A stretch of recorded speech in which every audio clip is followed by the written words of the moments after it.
Good evening, ladies and gentlemen. For Isaac Brown, Jake Fennell, I'm Zach Austin. We are live here in Greenland, Arkansas. It's your Booneville Bearcats take on the Greenland Pirates. And Cats come in number 2 in Class 3A, 5-0 overall, 2-0 in conference. Greenland comes in 3-2 overall and 1-1 in conference play. And homecoming here tonight in Greenland. Looks like we're waiting on the captains. Captains for the Cats are number 22, Dakota Manson, and number 30, Noah Harrell. And before we go any further, like I said, we got Coach Jake Fennell back with us here tonight. Coach, how you doing? Doing good, man. Glad to be back. Long drive up. Yeah. Having to do everything I could to keep myself awake, but I'm here, ready to roll. Hopefully we have us a good one tonight. Cats coming in, hungry for another win. Got 2 games on the schedule that on paper, we should be able to take care of business before the big ones. Right. Mansfield and Charleston, but you can't overlook a team like Greenland. No. Greenland, yeah, Isaac, go ahead and throw that up. We got the captains. There's that if you want that. The captains for the Pirates going to be number 50. That's Stockton. Number 2, that's going to be Parker. And number 8 is Brandon Vaughn. Keep an eye out on number 8, Vaughn, for the Pirates, one of the guys to watch for them. Got the conference standings here in the bottom corner. Like I said, the Cats are 5-0, 2-0 in conference play. There's 2 other undefeated 250 teams in conference. That's Mansfield and Lavaca. They are playing tonight, so one of them will lose their first conference game. Then you got Charleston and Greenland sitting at 1-1 right now in conference play. Then Hackett, Cedarville, and West Fork are all 0-2. Cedarville and West Fork actually play tonight, so one of them will get their first conference win of the conference, and if West Fork wins, they'll be the first win of the year. So, man, you look at that conference standings there, and going into the season, I think the conference had a little bit of a knock on them that it was going to be weaker than usual. It's Right. been that way in the past couple of years, but there's been some good quality ball being played, man. That Mansfield-Charleston game, I was going back and forth last week. Yeah, right. Wasn't here between watching you guys and watching that one. And I'll tell you, both those teams offensively looked pretty good. They did. Charleston could have really made that a game had they tackled a little bit better. Right. And, it set the standard. I think I might have texted you. I can't remember now. But right off the bat, you have a kickoff return. For a touchdown over there, and that kind of set the tone for how the game was going to go. But it was 2 quality games. You got Lavaca coming in; they've taken care of business so far. And then, you look at a team like Greenland, led by their quarterback, number 12 Norwood. Man, they've got a chance to do a little bit of damage as well. Yeah, he's only a sophomore. Last week he threw for 338 yards. He's 1,400, he's 10 yards away from 1,500 passing yards this year, and 21 touchdowns, only 2 interceptions. And I'll tell you, he's the number 1 ranked quarterback in his class in the state of Arkansas. Oh, wow. Right here in Greenland, Arkansas. So he's a move in from Farmington, the way I understand it. Yeah. Clearly he's got the talent and the skill level. It's just, does he have the pieces around him to be able to, make a little push and get into that playoff race? Yeah, definitely so, and their offense is very high octane, averaging 40 points a game. Let me make sure I'm telling you that. Yeah, averaging 40 points a game, giving up 30 points a game. But as I said earlier, number 8 Vaughn, he is his go-to guy. Number 8, the stats I found: 27 catches, 518 yards. Then you have number 10 Miles Kavanaugh. See, and I practiced that. But he'll carry the ball some, but the main guy back there in the backfield is going to be number 40, Grogan. 562 yards on the ground, 247 yards receiving. Norwood's really just got a whole slew of guys around the receiving core. 2 other guys over 200 yards receiving, so they'll dish it out. Yeah, you look at a guy like Grogan coming out of the backfield, pushing 600 yards on the ground, another 250 through the air, dual threat guy. Yeah.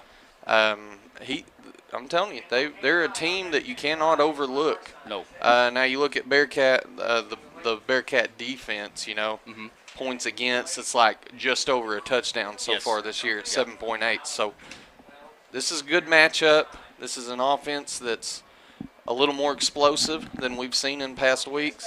Right. And it'll be a good test for this Bearcat defense and find out, are they the threat that we think they are. Right. Speaking of threats, you got number 11 and 14 back there deep for the Pirates. It's Coffee and Napier. I'll let you have that, Jake. Okay. There's this one here. Couple guys watch out for you Cats. As always, QB Jace Washburn. 157 passing yards on the year, 157 on the ground. I just now realized that, unless I just typoed on that, which is possible. Dylan Todd, he's our leading rusher on the year, 331 yards rushing, 21 carries, 3 touchdowns. You're going to have Rhett Niedert with Connor Lentz out this week again. So Niedert did good last week, 6 carries, 90 yards. He's got 136 on the ground. Damari Poole, he's our guy with the most touchdowns at 7.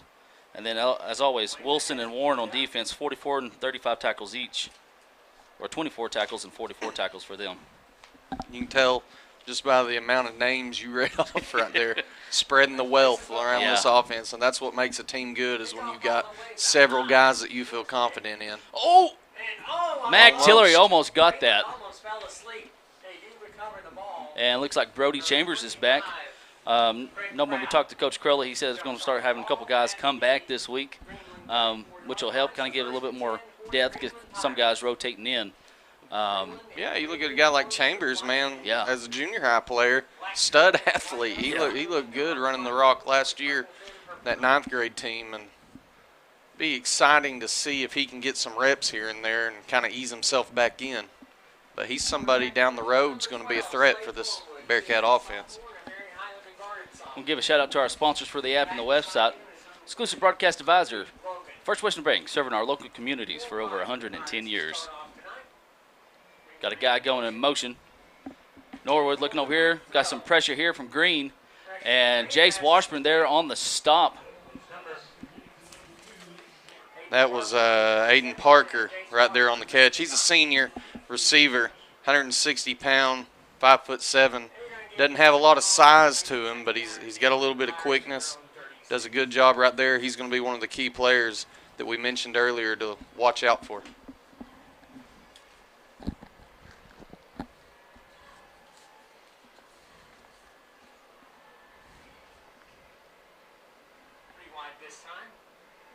Oh, bad snap here. Norwood is going to fall. Yeah, that's a good break for the Cats. Center got a little antsy there, snapped it. Nobody was prepped and ready for it. And fortunate that it takes the bounce it does there for your quarterback. And now what was a promising little situation there is going to be a 3rd and deep. Well, yeah, that's about 3rd and 20? Yeah. Lost of 12 yards there on that play. Going to have one receiver to either side. Grogan is to the left of Norwood. Cats looks like they're going to bring some blitz. Here there comes Wilson. And Norwood good protection. Deep. And, we're going to have a flag. Yep. The big issue is Niedert never really got turned to look for the ball. I don't think, just a ton of contact there. Right. But if you don't make a play on the ball, you're not going to get that call very often. No. And unfortunately, that one's going to tack on 15 and give them a 1st down.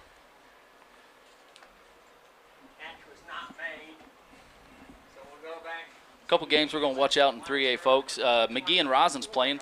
They're undefeated in 3A8 conference.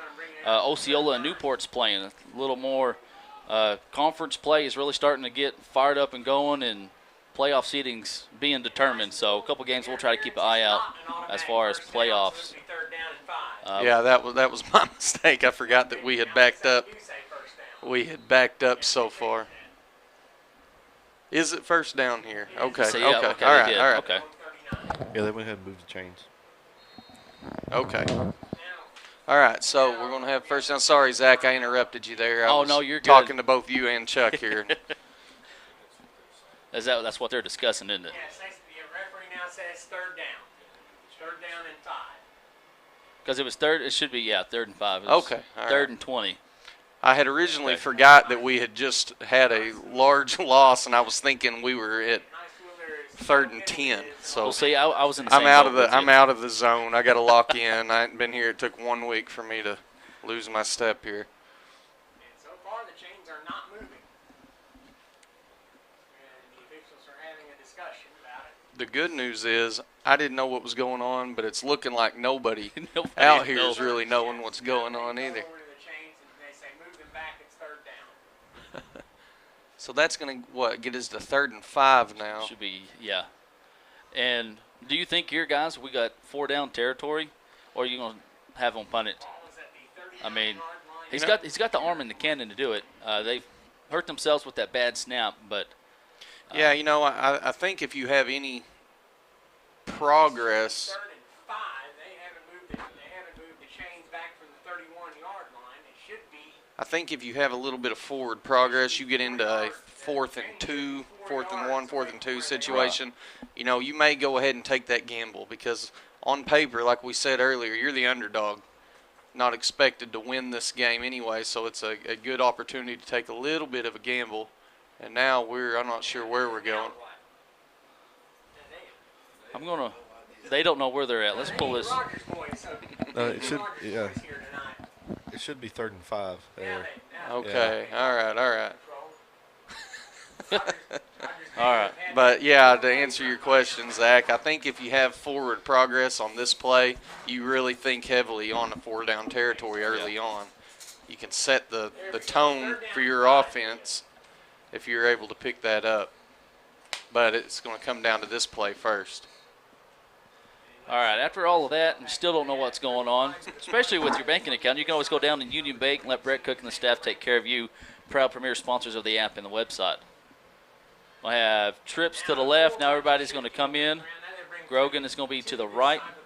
Got 24 in at your H-back. Here's the snap. Norwood looking over here to his right little curl route, and incomplete. That was intended to number 22.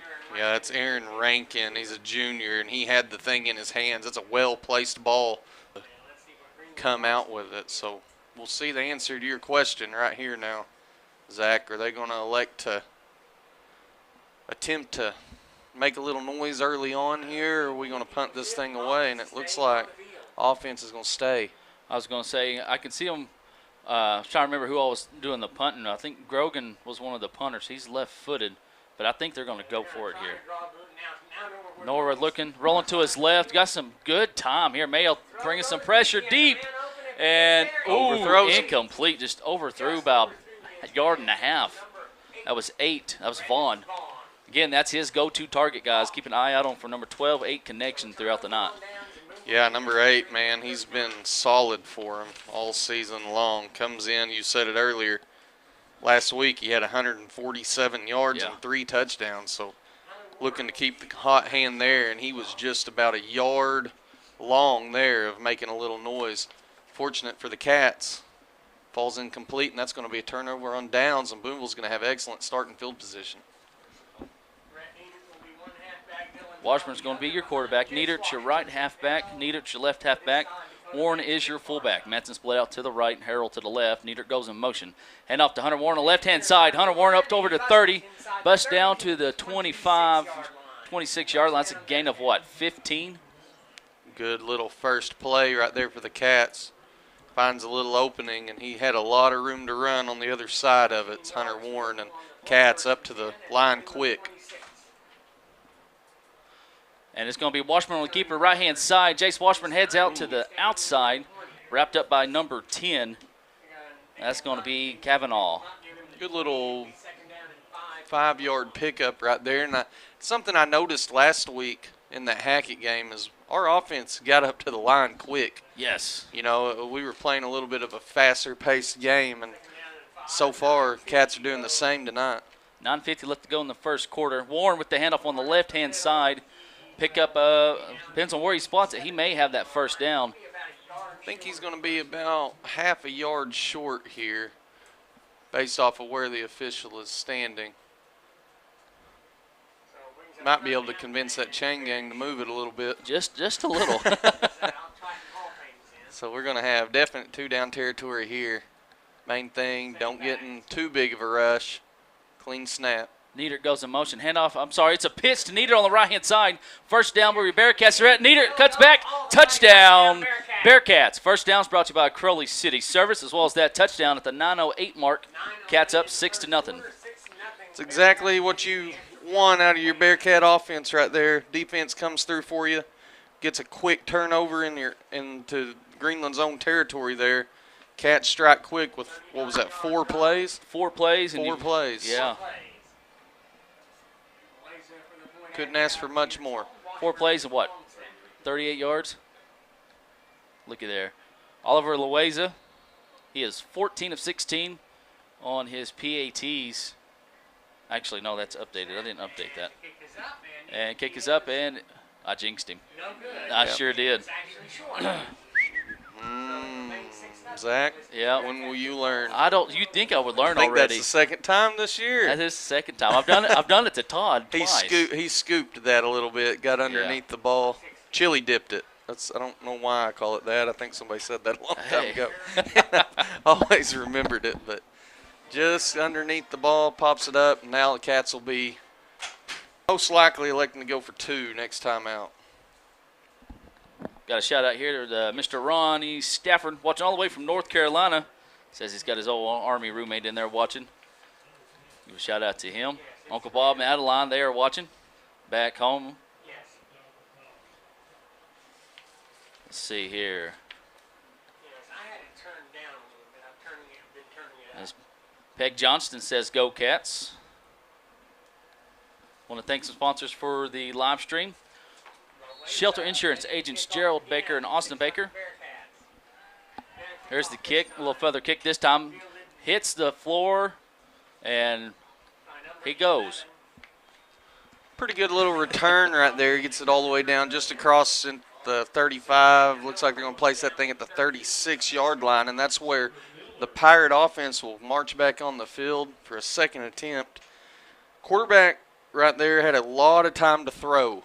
Yes. In his last possession. The pass interference, he had plenty of time. That 4th and mid-range play there had plenty of time to throw. So look for the Cats to try to make a little more noise, get into the backfield, make him move around a little bit, force him out of the pocket.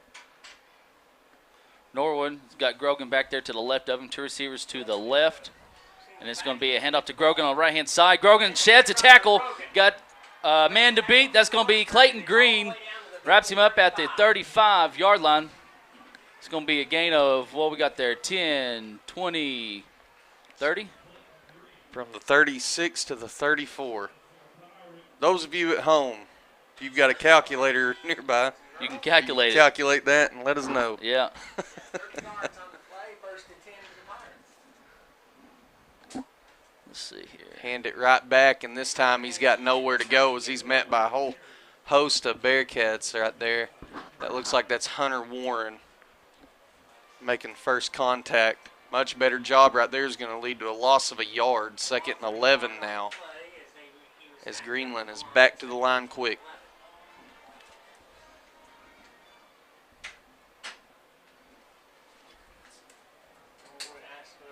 Going to have Grogan to the left of Norwood. Norwood looking over here to his left. Got some time. Deep. Incomplete. Yes. Doesn't intend it for number 8 again. That's going to be Vaughn. Yeah, just let him a little bit. I'll tell you, I'm impressed so far with his arm strength, though. He makes that look effortless. He's going to be a dandy here in a couple of years if Greenland can hold on to him. Yeah, definitely so. He's got a decent amount of time. We didn't quite get to it, but that's one of the things that I wrote is, can the offensive line keep the Cats front 7? I think something like that. Keep the Cats front 7 out of the backfield. Because first several games, the Cats have been able to give the quarterbacks just havoc. Yeah. And so far, so good for the Pirate offensive line here, containing, but can they keep it up as the game wears on? And, oh, no, it's caught by number 22. Head down the sideline. That's Rankin. And this is about where we are going to have to stand on top of each other to see what's going on.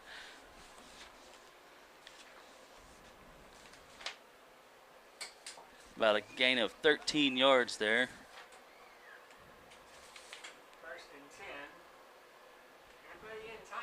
Norwood rolling to his left. Got some pressure from the backside. Throws it off his back foot. That's a dangerous throw right there. Throws that with plenty of cats around, and luckily it's just thrown long and out of reach of everyone. We'll stop the clock at 7:59. Like we were saying a while ago, line's done a good job up to this point of keeping the cats out of the backfield, but one thing's been certain: this defense up front has been relentless all year long from beginning to end. So big thing's going to be keeping up the pace, and eventually you'll break through. Going to have two guys there at the H-back, and it's going to be hand off to Grogan, and he just really ran into his own man. I think he thought he was about to get tackled. Yeah, had pull right there. I think he braced for contact, and the brace made him lose his balance a little bit, just kind of falls down, and that's going to be maybe a gain of a yard, half a yard. It's going to bring up a 3rd and a long 9. 2 down territory here, 4 down territory. 7:30 left to go here in the first quarter. Norwood looking to throw, got time, little slant route. That's Vaughn, and he makes a man miss. Touchdown, Pirates. That was a 22. Makes it 6-6 at the 7:19 mark. Vaughn's first catch of the game. I couldn't see what was going on. I've got this window right along the way. It looked like either a slant or a drag route across the middle of the field based off of the quarterback who I could see. That's going to be enough to get them on the board. 6-6 with the extra point incoming here. Snap is up, holds down, kick is good. So with that, Greenland is going to take an early 7-6 lead with 7:19 remaining in the first quarter. A lot of ball game left. Looks like it's going to be a good one. Definitely going to be a good one. We'll take a little break and be right back, folks. You're watching Bearcat football.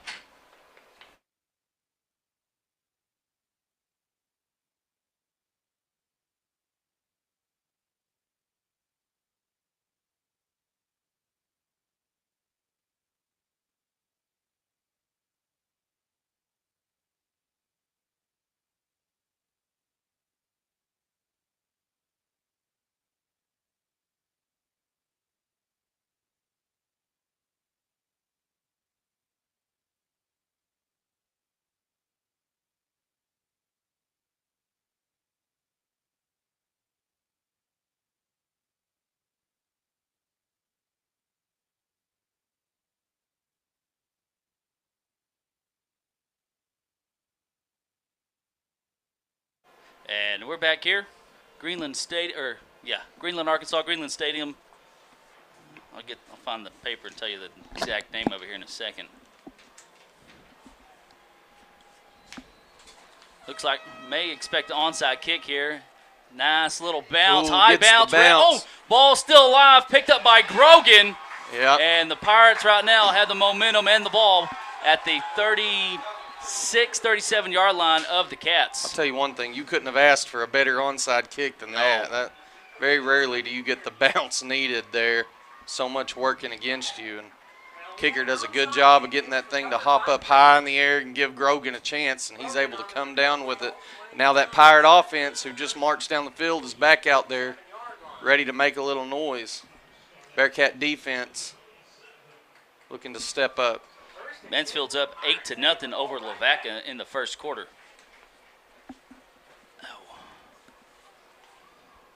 Got two receivers to the left, two over here to the right. Grogan to the left of Norwood. 7:17 left to go in the first quarter. Give a shout out to another sponsor, Midtown Charm. Sponsor for the live stream, sponsors of the offensive and defensive player of the game. Check them out. They're down there on Village Loop. 20 seconds on the play clock here. Here's the snap, handoff to Grogan. I'm sorry, Damari pull with the sack. Yeah, pretty easy sack right there. Just kind of went up to block that pass and come down on top to him, and little resistance there as he falls to the ground, and that's what's going to have to happen a little bit more frequently, getting in the backfield. Damari does a good job of coming off the side there and getting that first hit on the quarterback. Going to have same formation here for the Pirates here. 2nd and 14, 6:39 left to go in the first. Norwood, 2 hard counts here. There's another one. Norwood looking to throw over here on the right-hand side. Throws it deep to number 22. Matson in coverage. Touchdown. They shot the cannon off a little premature. I was going off the cannon. I was out of my view. It was a catchable ball. I think Matson might have. He called it incomplete. Yeah, I think Matson on that last-ditch effort, I raised across the table and blocked everybody else's view probably, but I think Matson may have got a hand on it. If not, I think just his presence may have made that a little bit more difficult of a catch.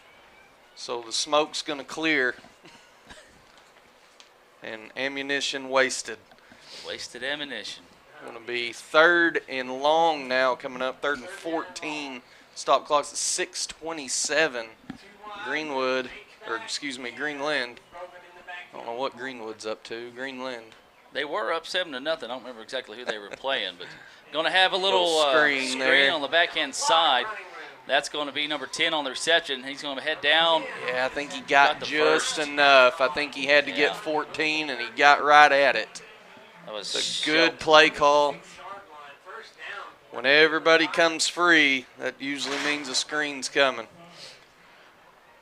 Had a lot of room to work on that left side, lowered his shoulder, dove forward, and got just enough. That's going to be a fresh set of downs, 1st and 10, and this Pirate offense is on the move. Let's see. That was a what, 10-yard pickup there? 14. 14, okay. Well-thrown ball is going to be completed. Looks like a gain of 7 or 8 on the play. That was number 2, one of the key guys we talked about earlier, Aiden Parker.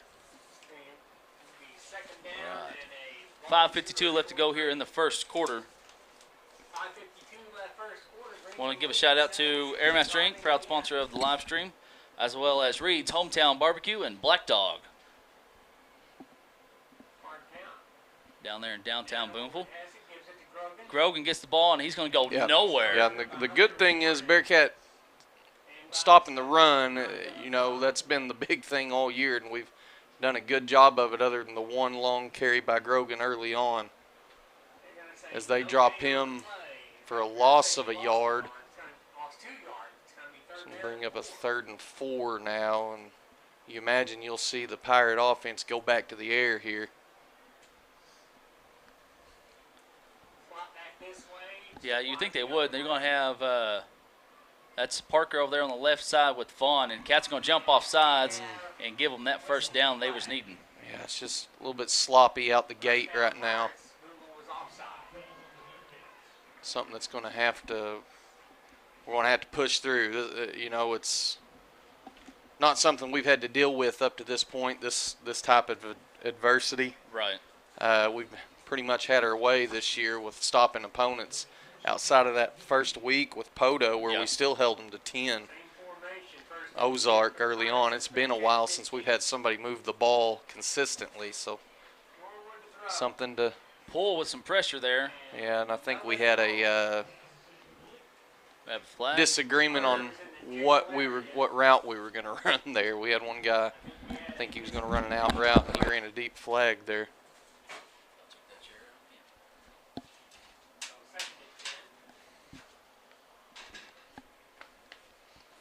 That's going to bring up a 2nd and 10. Zach's getting him a chair, homemade chair here. 2nd and 10 now. Norwood asks for the ball, gets it, and hands it off to Grogan, I believe, who has a little bit of room to work in the middle. Yeah. Looks like a good little 8-yard pickup right there. That was Osborne there on the stop. Just kind of tiptoed his way through the line there and just kind of kept turning them legs moving forward. And Cat's defense is being gashed a little bit early on. So this is going to be 3rd down here. All you can ask for is to get one stop here and force a decision. Everybody's in tight for the Pirates. Going to have flag.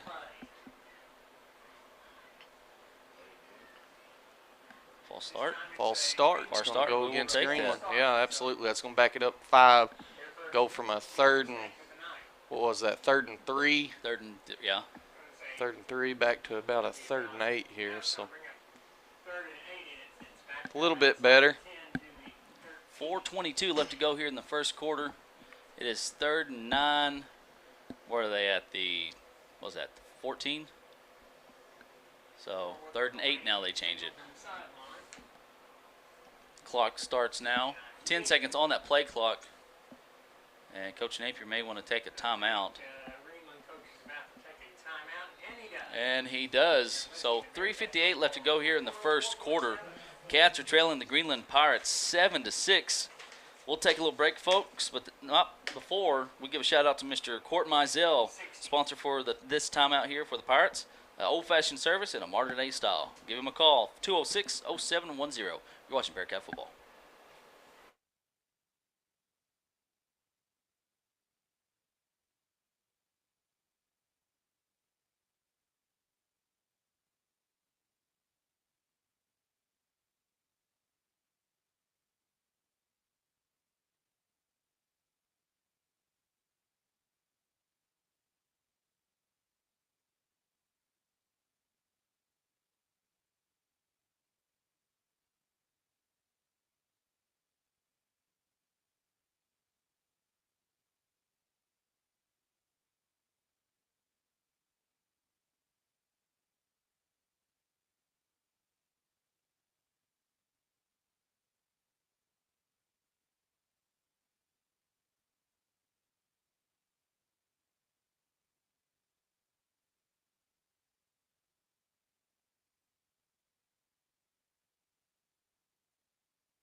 And we're back here at Jonathan Ramey Field here in Greenland, Arkansas.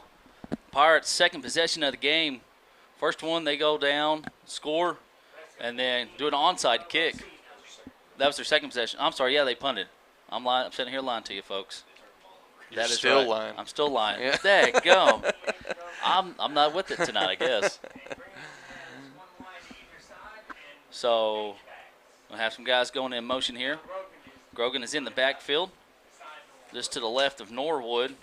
And Norwood rolling to his left, got pressure from Osborne, and good coverage good there. Coverage. Who was that? Connor Dromer. He about slid right into the band over there. I think there's a little bar he had to limbo under. When I think he slid right up underneath it. Athletic play there. Did a good job of getting in position to potentially make a play on that. Had to turn on the jets, and he was able to do it. Now, Greenland, in a tougher situation, you're 4th and 8. Been able to pick it up last couple times when needed. And they're going to need one more here. Ball's on the 13-yard line. 3:52 left to go in the first. Two receivers to the left, one over here to the right. And Norwood's looking to throw, and Vaughn caught it. That was a good catch. Yeah, it was. Man, he was hit right as that ball got into his hands, and he was able to bring that in. That was neater there on that stop, him and Dromer. And, boy, I thought it was going to be a potential pick six right there. If he's half a step quicker, he may take that one to the house. And instead, receiver does an excellent job of just holding on to that thing, gets to where he needs to, right where he needs to be at the sticks. And now we're going to have a 1st and goal. Missing a guy. There's 18 seconds on the play clock, 3:26.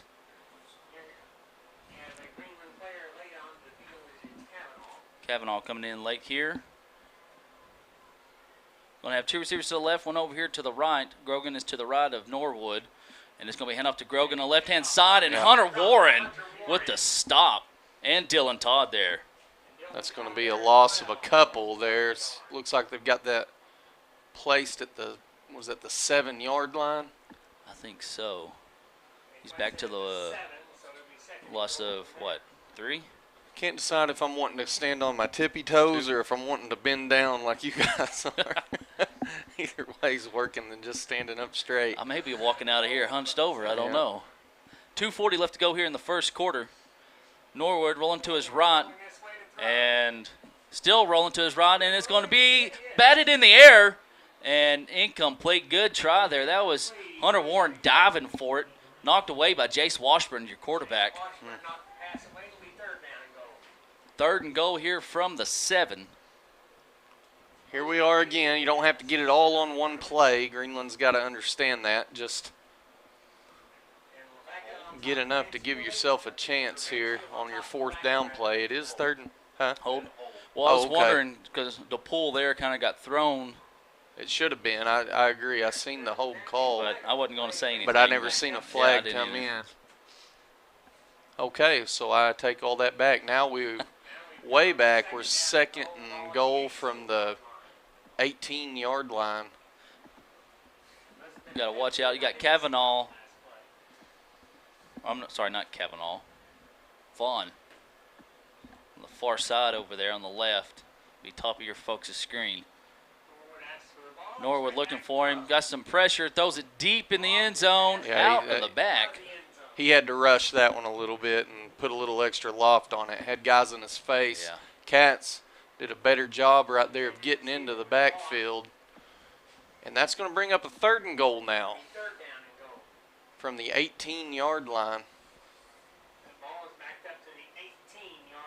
So that hold penalty could have been the break that the Cats needed there. Got to take advantage of it here. There's 2:12 to go. It's been a long quarter. A lot of balls being thrown around. Yeah, and not a lot of Bearcat offense on the field, only the one possession.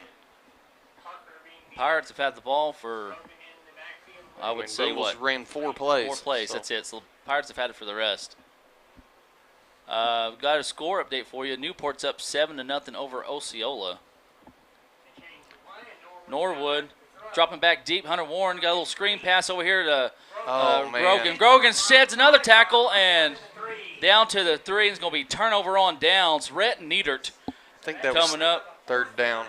Oh, was it third down? Oh, they got 4th down. Yeah, I know. The scoreboard's been wrong the majority of the last 10 minutes, and even the line judge over there had a 4 on the line, but I'm pretty sure that was 3rd down. After the hold, they never switched it. So it's going to – I was going to say, your Cats offense was coming out on the field. Yeah. But Grogan, glad to see he's all right. Took a pretty good chop there from was Niedert. Throw that up for the Black Dog hit of the game so far. We had an opportunity to hit him for minimal gain there, and we missed the tackle, and that's going to be something that you've got to clean up. A team like this, you're going to have to give up some yards. That's just part of it when you're seeing a team like that. But you got to minimize your damage. Got to minimize your damage here, and unfortunately, unable to bring him down. Now the Cats are in business. It is 4th and goal. They've got 1st and 10 on the scoreboard, but it is 4th and goal. Okay, yeah. And this is a big play here. You're going to have Grogan and Kavanaugh back there in the backfield with Norwood. Norwood rolling to his right and got Seth Wilson in pressure, and it's caught by – who is that caught that? Is that 8? That is 8. Vaughn, 2nd touchdown of the night. There goes the cannon. That's going to be another touchdown for the Greenland Pirates. 13-6. They stretch their lead. That's going to bring on number 6 to do the kicking here for the Pirates. That's Colt Hood.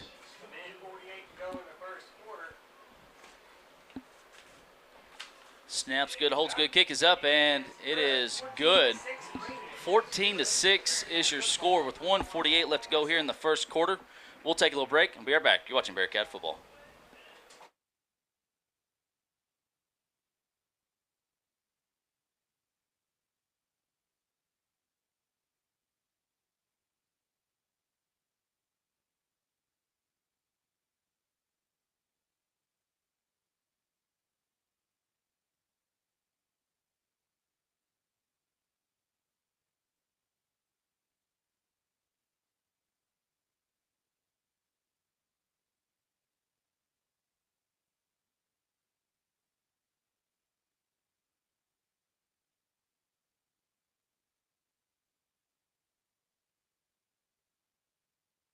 And we're back here, Jonathan Ramey Field here in Greenland, Arkansas. Your Cats trail the Greenland Pirates 14-6, 1:48 left to go in the first quarter. And we're going to have another onside kick here from Hood. He got a good hop over Smith and Niedert last time. That's going to be right where it's going, folks, right here at the bottom of your screen. Here we go, and it's got another bounce, and it's caught by Tayden Washburn, the sophomore. Good job by Washburn. And now this is where the Cats can suck some of that momentum back. You got to have a good drive here, come away with some points, get on the board, or get more on the board, inch this thing closer with potential of tying the ball game up. Greenland was gashed multiple times, 38 yards quickly last time this Bearcat offense was on the field, but they haven't been on the field much. Greenland currently with a 14-6 lead. Washburn on the keeper, pitches over to the right. That's Niedert. Rhett Niedert's got the first down to the 40, 35, 30, down to the 25. Going to be pushed out at the 27-yard line. What is that? How many yards is that, Isaac? 47 or 47? Okay. You just got to listen to Chuck over here. He's on the ball. I ain't even going to pretend I know how much that is, folks. Rhett Niedert with the carry on that last one. Jace Washburn on the keeper, a little fake. It's still on his feet, and he's going to pick up about 3 yards there on that play. That last first down, folks, brought to you by Crowley City Service. Check them out if you need your windshield wipers replaced or your oil changed. Jace likes to keep it in his own arms right there, able to find his way for a couple-yard pickup there. Looks like a 3-yard gain. Matson and Harrell out to the right. Nieder goes in motion from the left, hand off to Warren on the right-hand side. Hunter Warren picks up about, 4 yards there on that carry. Yeah, that's your typical Bearcat offense right here. 3-4 yards at a time, and here in a second they're going to bust a long one. Doing a good job so far. The tempo, I talked about it earlier, seemed to be picked up a little bit at Hackett the other day, and they're doing the same thing early on.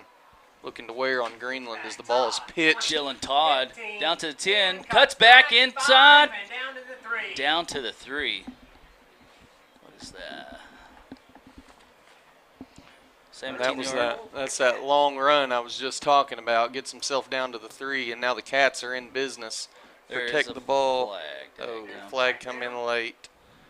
Got a hold. It's going to go against Booneville. It's going to back it up. And that's going to back it up quite a bit. Flag was thrown at the 16-yard line. Tisha Marie wants to give a shout out to her son, Dylan Todd. Says, love you, son. Go Bearcats.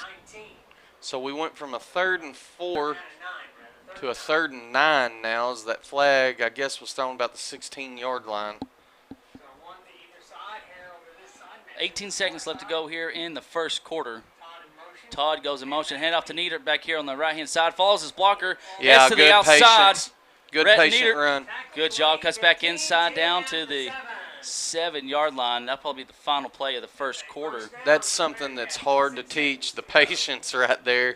Nieder allowed the blocker to stay in front of him and followed him into an area where he could make a move. Cats are going to try to get a playoff. That's like a 20-yard pickup. Get the playoff.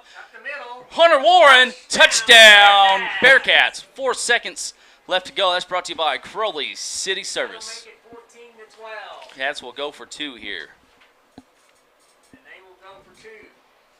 14-12, the missed extra point earlier is going to lead us to a 2-point conversion here. That's a good job by Warren. Just that final effort right there was able to get him in just across the line.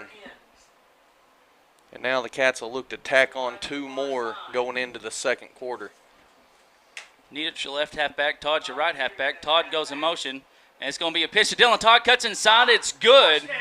14-14 is your score, folks, at the end of 1. What a first quarter. We'll take a little break and be right back.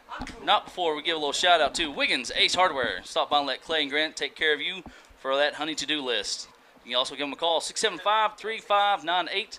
We'll be right back. You're watching Bearcat Football.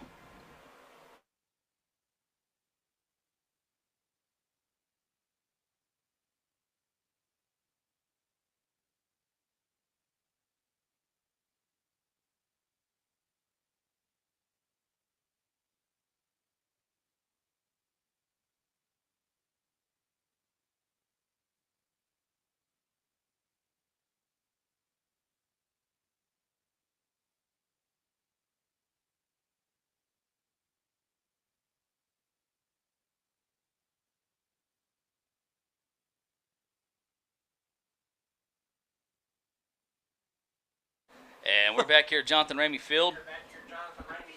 Greenland, Arkansas. 14-14. They need to fix the scoreboard. 14-14 is the score. Here's a kick from Loaiza.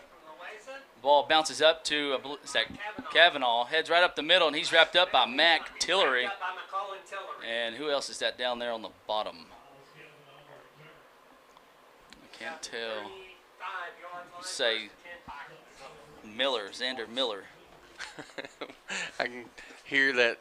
We should be able to hear it in just any time now. The fans, fix the scoreboard. The scoreboard's wrong. Like anybody's going to be able to hear it. Right. I can already tell it's coming.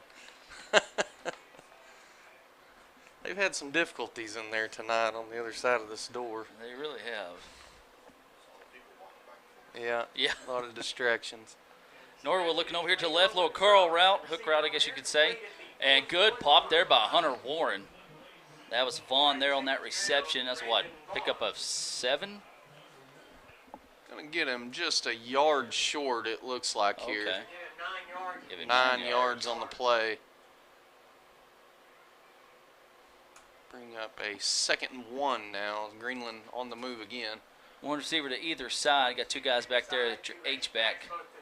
Hand off to Grogan again, right up the middle, and he's met by Cutler Haller and the whole slew of defensive line for your Cats. It's Aiden Fox. Yeah, I think it's going to be enough for the first down, but he didn't have a lot of room to work right there.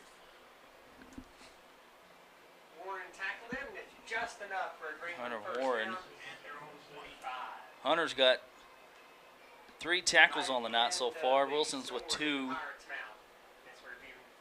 Are we sure? Are we right? Did maybe they not get it?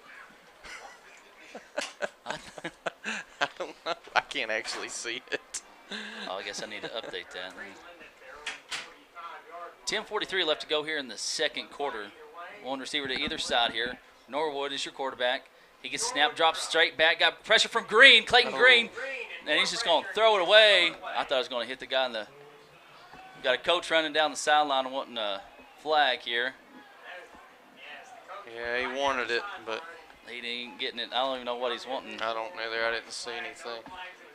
If anything, then we're going to have to want a flag down here on Green. Hey, I want to brag on Clayton Green. Come in last week. Get my stats brought up here. He's got 10 tackles on the year. Got his first start last week against Hackett with Lentz out. And he's doing pretty good.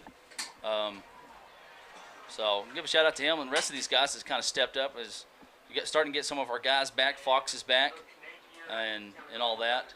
Napier wanting to take a timeout here for the Pirates. So we'll take a little break and we'll step aside. Timeouts are going to be brought to you by Mizell Barbershop, 6 Village Loop, right there by S&W Home Center. Stop by, let Court cut your hair. Does a pretty good job. We'll be right back. Going to Bearcat football.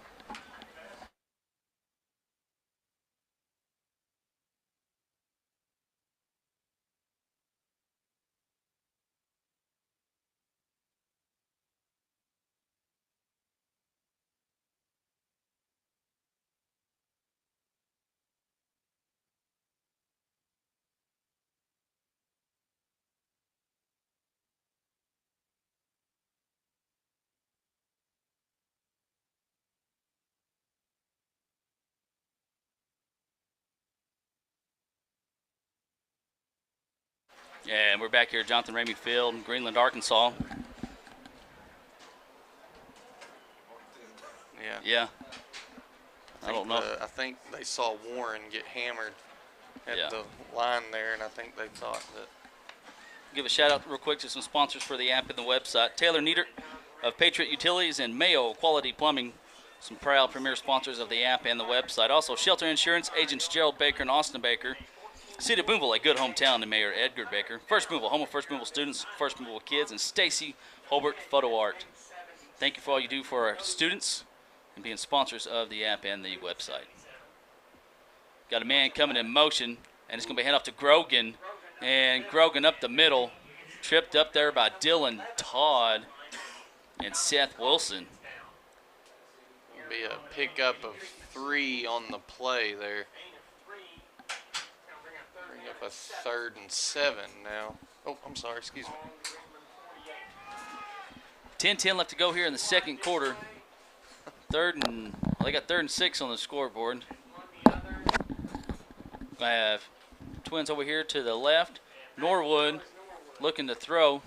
And it's intercepted. Right Rhett Nieder got a flag. We got a flag. That's going to come back. Rhett Nieder heads down the sideline. Wrapped up by number 10. Interference against the Bearcats. And we have a Greenland Pirate down as well. We got fans hollering at something down here. I think that's Vaughn down. He had originally got back up, I thought. Let's sort all this out. That was a good job there by Rhett Nieder to get that interception. That was returned about 15 yards. Yeah, just threw it and no one was there with Vaughn stumbling. I didn't actually see the interference. No, I didn't. He did stumble. May have been tripped up there. I'm not sure. That's going to give Greenland the first. Didn't see how it happened. I just saw the catch and the flag come in after. But that is going to be a first down for the Pirates. Cats helping the Pirates out just a little tonight. Had a couple penalties. Able the Pirates get that first down on 3rd down earlier.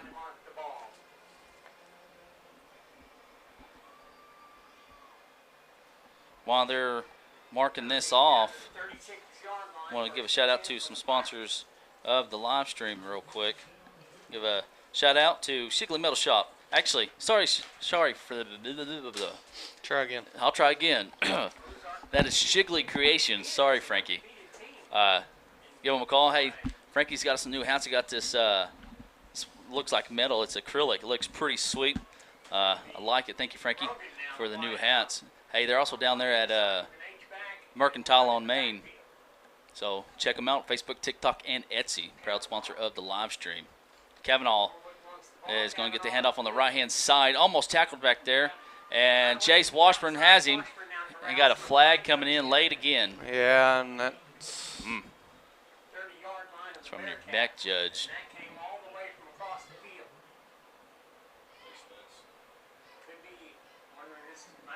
I don't know. It's kind of in that area, yeah. Face max the call. Man, just unable to catch a break here as the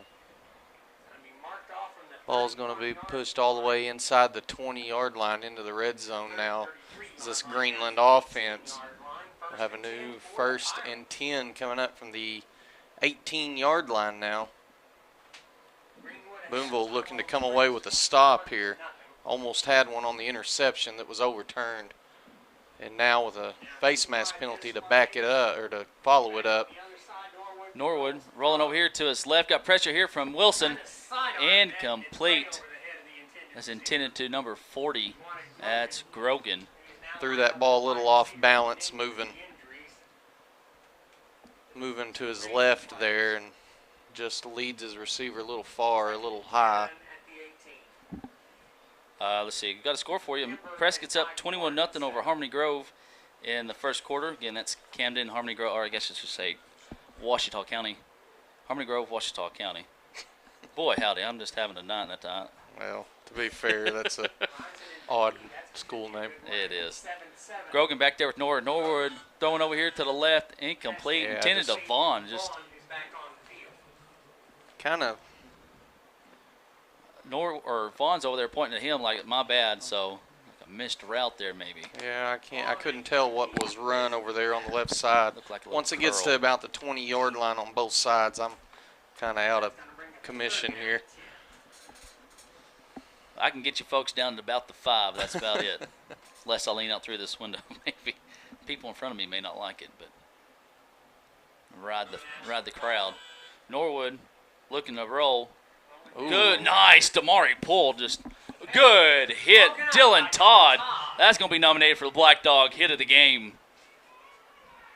Wanting a flag, but he hit him just as he had the ball in his hands, so good there.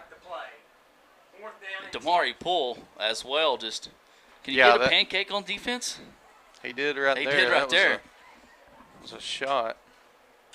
I'm wondering. I'm gonna open the door. That works. Peek out right here when they come on this side. We had worked with our how we got that, we can go down on the field, but it wasn't quite working. Yeah. So we're just gonna try to throw a little bit of that in. Next week we will get that for you, big fourth down play as the ball's snapped here. Damari Poole applying pressure. That's got to be a hold. There it is. Aiden Fox, and it's going to be thrown away. Good job there by your Cats on the defensive line. Yeah, we'll decline that penalty and take it over there. It's going to be a turnover on downs and just what this Bearcat defense needed. Poole had 2 guys on him there. Definitely what you said there, Jake, what the Cats needed. It's going to be a turnover on downs now. Booneville going to get the ball with a chance to strike, but here's the deal. You got to do it here. Yes. You don't want to allow Greenland to keep any sort of momentum as they've been able to move the ball pretty quickly throughout the night. Of course, penalties have been a big part of that. A couple pass interference calls, a face mask, had an offsides on a 3rd and 4 earlier, and that's something that's got to be cleaned up. Yeah. But the Cats can feel fortunate to still be in this game 14-14 with a chance to score and go on top. And it's going to be Nieder in motion. Hand off to Dylan Todd on the backhand side. Dylan fighting for them yardage. Dylan goes nowhere. Wrapped up by number 23. That's going to be Minor. I think Minor was one of their leading tacklers for the Pirates. I think he had around 12 to 14 tackles. They got one guy with 16, one with 13, and the rest with 12 and 10. Nice pitch over here to Rhett Niedert. Rhett Niedert. Good job. Good job. Picks up that first down, brought to you by Crowley City Service. Beginning of what? 12 there? Whatever it is, it's going to be enough for a first down here, and the Bearcat offense is in business of giving themselves a little bit of room now as we're approaching midfield. Back to the line quick. We do have 8 minutes remaining. Poole is in at fullback now. Offsides. Yeah, a lot of movement on this side of the ball. That's going to tack on 5, and that's what going quick will do. Speaking of going quick, if your lawnmower's not going quick, folks, hey, give JD and Jason a call at Pop and Pup Metalworks LLC. And if that blade ain't working as well, if it needs an edge, give them a call. They'll put an edge on it. Proud sponsor of the live stream, Pop and Pup Metalwork LLC, JD and Jason. Pulls your fullback. Todd goes in motion, gets the handoff on the left-hand side. Dylan Todd breaks a tackle and tries to get out of another one. It's thrown down by number 4. Cats fans are wanting a flag, but I don't think there's really anything. No, I don't think so. He just threw him down by the jersey. Just got a hold of him and slung him around a little bit. It was a good little run. I know it's only 2 yards picked up right there, but it was a hard-nosed run. Got Booneville moving forward, and now we're in a 2nd and short situation here with 3 yards to pick up a fresh set. 7:27 left to go here in the first half. Damari Poole picks up the first down to the 47-yard line. It's going to be a gain of 7 yards. First down's brought to you by Crowley City Service. Booneville back to the line quick here as receiver runs to this side of the field. Got Dromer in at your right halfback. Todd is your left halfback. And it's going to be nice keeper there by Washburn. Pickup of about 4. Oh, I missed it. Wasn't me.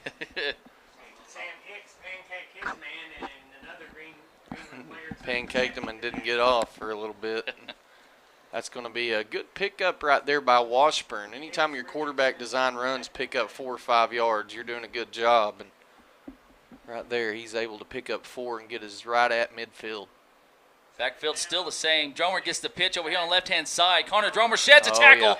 Yeah. He cuts back inside. He's going to be close to that, maybe 2 yards short of first down.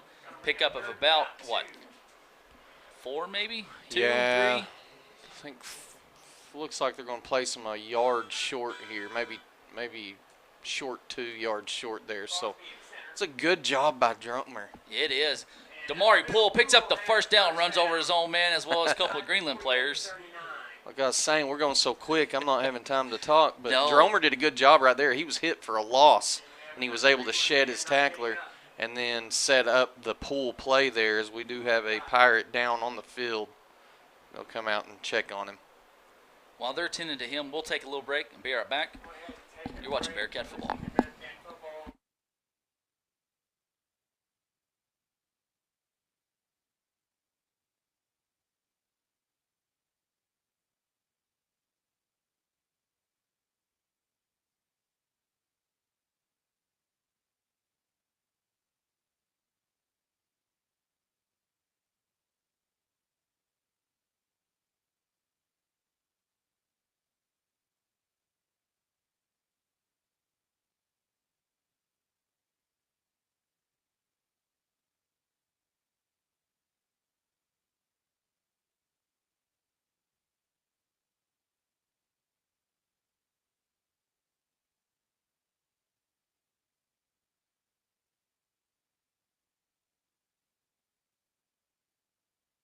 And we're back here at Jonathan Ramey Field. 6:11 to go here in the first half.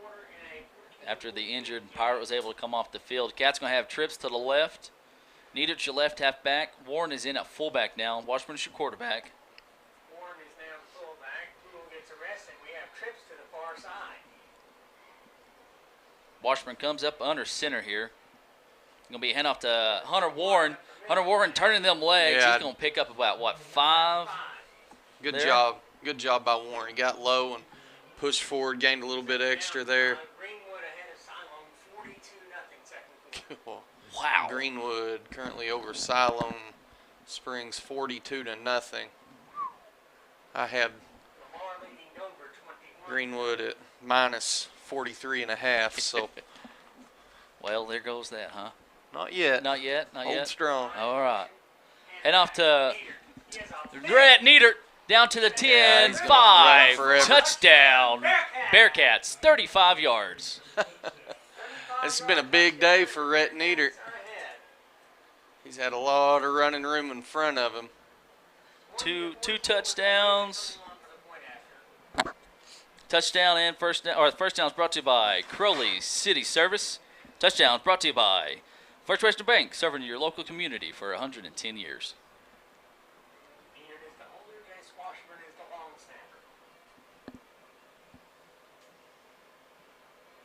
All right, looking for a little redemption here. Kick is up, and It is good. right down the pipe. 21-14 is your score, 5-25. If I've got all of Rhett's runs tallied at the right yardage, he's got 109 yards on 5 carries. Yeah, he's had a lot of room in front of him. That's what I was saying. Stepping in a little bit of an expanded role Yeah. now with the injury to Connor Lentz. Yeah, and he's done phenomenal. We got to talk to him a little bit, and he says just kind of whatever. He'll do whatever. He enjoys it. But like you've said many times, and he said he's a baseball guy. Loves football, but he's a baseball guy. Yeah, he is. But I'll tell you one thing that I love about Rhett Niedert. He's the perfect athlete because he wants to do good. Yeah. And he's willing to put in the effort to be good, and that you couldn't ask for more. A lot of it's, I'd say 90% of it's your attitude. Right. And he's not lacking there. I thought I heard the whistle. Coffee picks it up, and Avery Reno with the tackle. I think that's his first stop on the year. Yeah, good job by Reno wearing the old 84. That's a good number, isn't it? Yep. Good number. First and 10 for the Pirates at their own 30. Yeah, Rhett, go back to talking to him about it a little bit. At the first of the year, they had told him about, hey, I'm probably going to roll you in at A-back some. And he said at first it was kind of a little difficult to learn and pick up at first, just learning it, just Yeah. the first steps. But he said once he got it, he's always just go with it, As Norwood throws over there, and it's incomplete, intended to number Rankin, number 22. Needed somebody like Too Tall Jones over there to catch that ball. Yeah, or somebody with a big vertical like Yeah. Zach Austin. Well, thank you. Yeah. All 2.5 inches. No. Back in my day, I tell you what, I could touch the top of the backboard. The top of it. Top huh? of it, Pretty yeah. good. Yeah, if it was upside down. I have 2 receivers over here to the left, and Gordon. Yeah, that guy. good second effort right there by Dylan Grogan. Todd has the ball. Sorry, Jake.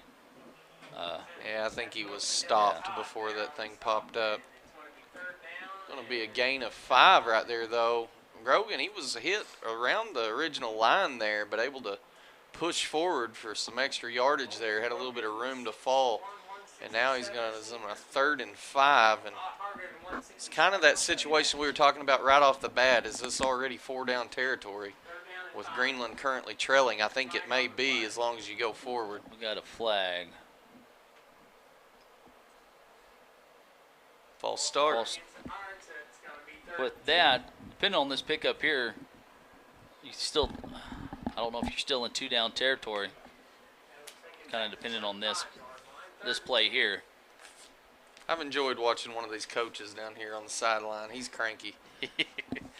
I'll have to. We have to get a camera on him. He's argued every play. His clipboard's been slammed. His headset's been tossed. Norwood rolling to his right. Damari Poole in pursuit. Got a holding call and incomplete. Well thrown ball. Yeah. Threw it where there was going to only be one guy catch it. And that was Parker, and he almost got it. Yeah, he almost reeled it in. I don't believe it would have mattered, though. We did have a penalty. We're going to decline it, though, so we'll see what Greenland wants to do here. It's going to be 4th and long. Hey, if you got some penalties and stuff going on with your taxes, you always call Doris Davis Tax Office, 675-2358. They do income tax preparation. They can help you out. Give them a call down there. Proud sponsors of the live stream. Give a shout out real quick to Lance Brown. Says, go Cats, all the way from Sparta, Illinois at the World Shooting Complex. 2 receivers to the left. This may be a good time to burn that last time out here if you're going to go for it. We'll see what they elect to do, and that's what it's going to be. So 4th and 9 coming up. Don't know if you'll see a punt. I think you probably will. Yeah. And that's what they did. No timeout called. Instead, they just let it run through to a delay of game. So they're going to back it up. Tells me right there they've got a little faith in their punter to have a leg if you're going to take the 5 additional yards there. He's left-footed. 40, Grogan and number 23, Minor, they were 2 of the 3 punters. They were both left-footed. You don't see that just a whole lot. 4:11 left to go here in the first half. It's kind of a high snap. Here's the kick. Grogan, that's a real good punt right there. Nieder drops the ball, and he gets on it. Tried to make a move a little early. Yeah, Eubanks just about come up with that for the Pirates and the Cats. In my head, I was going fair catch, please fair catch, please fair. Elected to try to make a play and fortunate to fall on top of that ball. But Booneville does retain possession here, so currently nursing a 1-score lead. They're going to have 3:58 to march down the field for a chance to tack on one more. You have to remember the Cats do get the ball to start the second half. So potential to really bust this thing open here if you can pick up a score. Washburn looking to pass. He's got Jerald deep. Noah Jerald. Oh, man. Yeah, I was going to say. Yeah, he didn't turn his head, folks. Here's the right here. This one right here. Yeah, he got excited a while ago. That's called passion. Yeah, he's got passion. He's got enough passion. He almost punched the water girl down there. But if you don't make a play on the ball, you don't get your head turned, you're not going to get the call to go your way very often. It was the same situation earlier with Nieder. Yeah. I understand you're fired up, you don't agree with the call. But that, from an outside perspective, when you're not looking at it through coach eyes and fans of a particular team, that's going to be what happens to you pretty often. It's happened once to us tonight, and right there, it's going to hurt Greenland as that ball's going to be moved up to the 43-yard line, and Booneville's going to have a 1st and 10. We got a special shout-out real quick, brought to you by the Shelter Insurance Express. After this play, Dylan Todd cuts back inside, got a flag, doggone it, coming down. And Dylan picks up about 8 yards there on that carry. According to the officials in the stands, we're going to have a holding call, and I imagine they're probably correct. Yeah. That's good coaching up here from row 7, seat 3.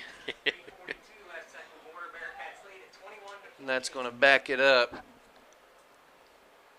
all the way back. They're going to place that thing at the 32-yard line, so that's going to be a major loss. Again, Cats not helping themselves. No. These penalties have been timely, very timely at the wrong time. Yeah. I mean, that's just how it happens, you know, yeah. Going to move it up a little bit. Felt sorry for us, I think. Guess so. Moved it up to the 34. That shout out, though. Miss Baker Lynn says, go Daddy and go Cats, go. Sink the Pirates. Hashtag Bearcat Mafia. Damari pull. I'm sorry. Dylan Todd with the ball. Sorry. I got a little excited there. Pick up about 12. You know, it's a good play call there when even your booth doesn't have a clue who's got the ball in their hands. We all, I think, thought at first Damari had it. Todd's able to bust through down the side and get the Cats back into a manageable situation. Actually, here. 2nd and 7. 14-yard pickup. Oh, if the Cats could have snapped that ball, they had 12 guys on the field. Nice pull by Washburn. Good job. Good job, Washburn. Gets, what, a yard short maybe? Yeah, I think he's going to be a yard short. What is that, about a 5-yard pickup right there is going to bring up a third and 1.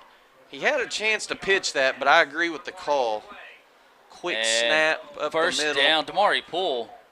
And like you said, we're kind of like a spread offense, just running up tempo here. That's something that when you got guys that go both ways, they're going to be feeling it coming down the stretch here. Yeah, Poole picks up that first down there, about a 4-yard pickup. Got Warren in at fullback now, and I was almost offsides, I thought. Jace Washburn with the keeper. And dragging people. Yeah, all 130 pounds of them. Pickup of about 6. Yep. Looks about like 6. So good jobs. The Cats' offense is already getting back up to the line. That up-tempo attack is proving to be effective. 2:40 to go. Trips to the left over here. Hand off to Hunter Warren on the right-hand side. Hunter Warren's got the first down to the 20. Yeah, great job. Good pickup there by Hunter Warren. First down's brought to you by Crowley City Service. Cats are starting to gash them now offensively. That up-tempo play style is really proven to be effective here. About a 15-yard pickup. That's something that there's been a lot of knock on. It's hard for us to go up and down the field in 2 minutes. Oh, Dylan Todd.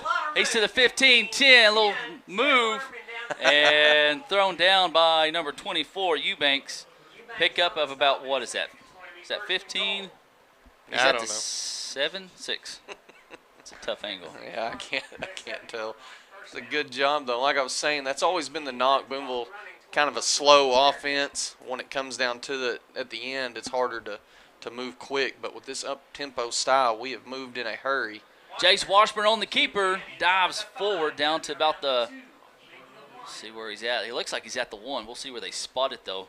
About a 7-yard pickup there. Yeah, they're going to spot him down a yard short. Bearcats already back to the line. 2nd and go from the 1. Touchdown, Bearcats. Hunter Warren. I'll tell you, Greenland's defense right there didn't have time to even think about what was going on. No. That was an impressive drive by the Cats. They have left Greenland plenty of time, 1:44 to score, but that's not something you worry about when you've got the ball in your hands. You're just looking to tack on some points, and the Cats do an excellent job as they tack on 6 more. It's going to get it up to 27-14 now. Loaiza on to add on 1 extra.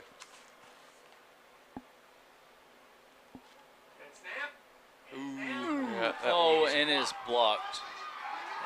We're not in Texas. We're not in Texas, folks. This is Arkansas. It's a dead ball.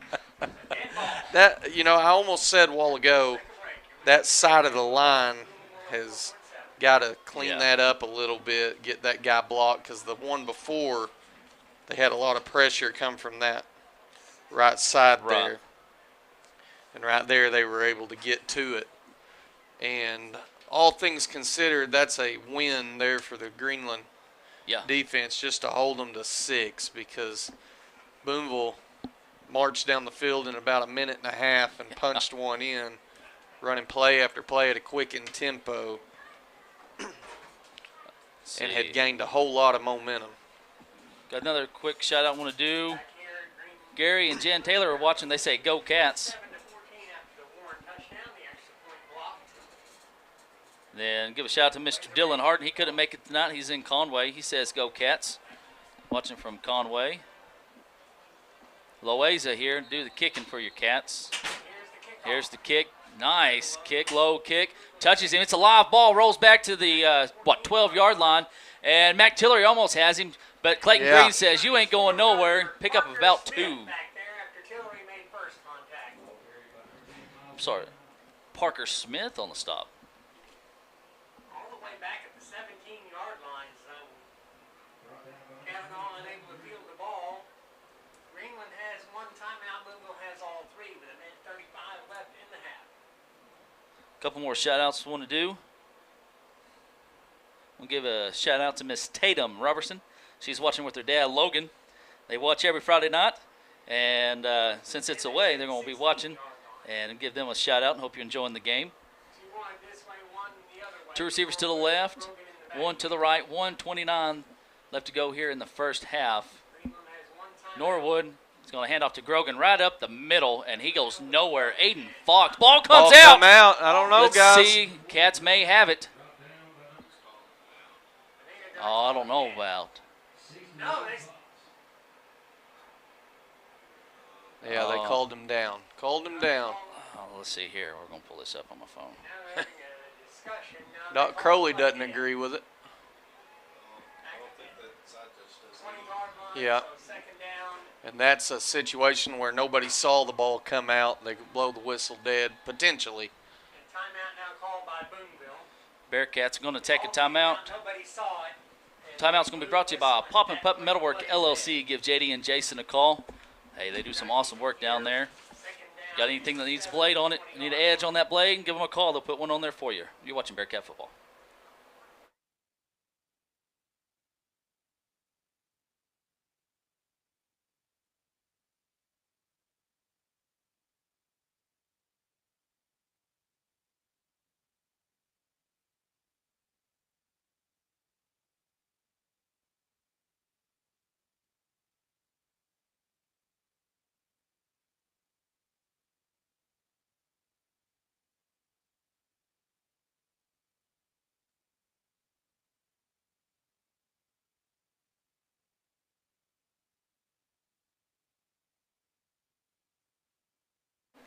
And we're back here at Jonathan Ramey Field here in Greenland, Arkansas.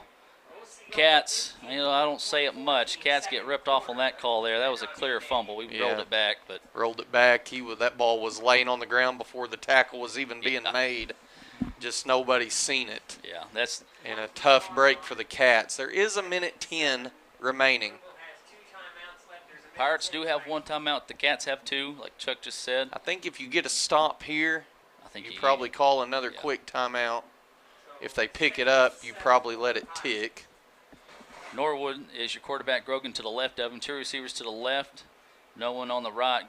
Looking over here to his left. Got pulled, applying pressure. He's just going to throw it out. And I don't know. That's got to – there's nobody in – I was going to say nobody in the area. Coach Hadaball's jumping up and down over there. He's wanting the call.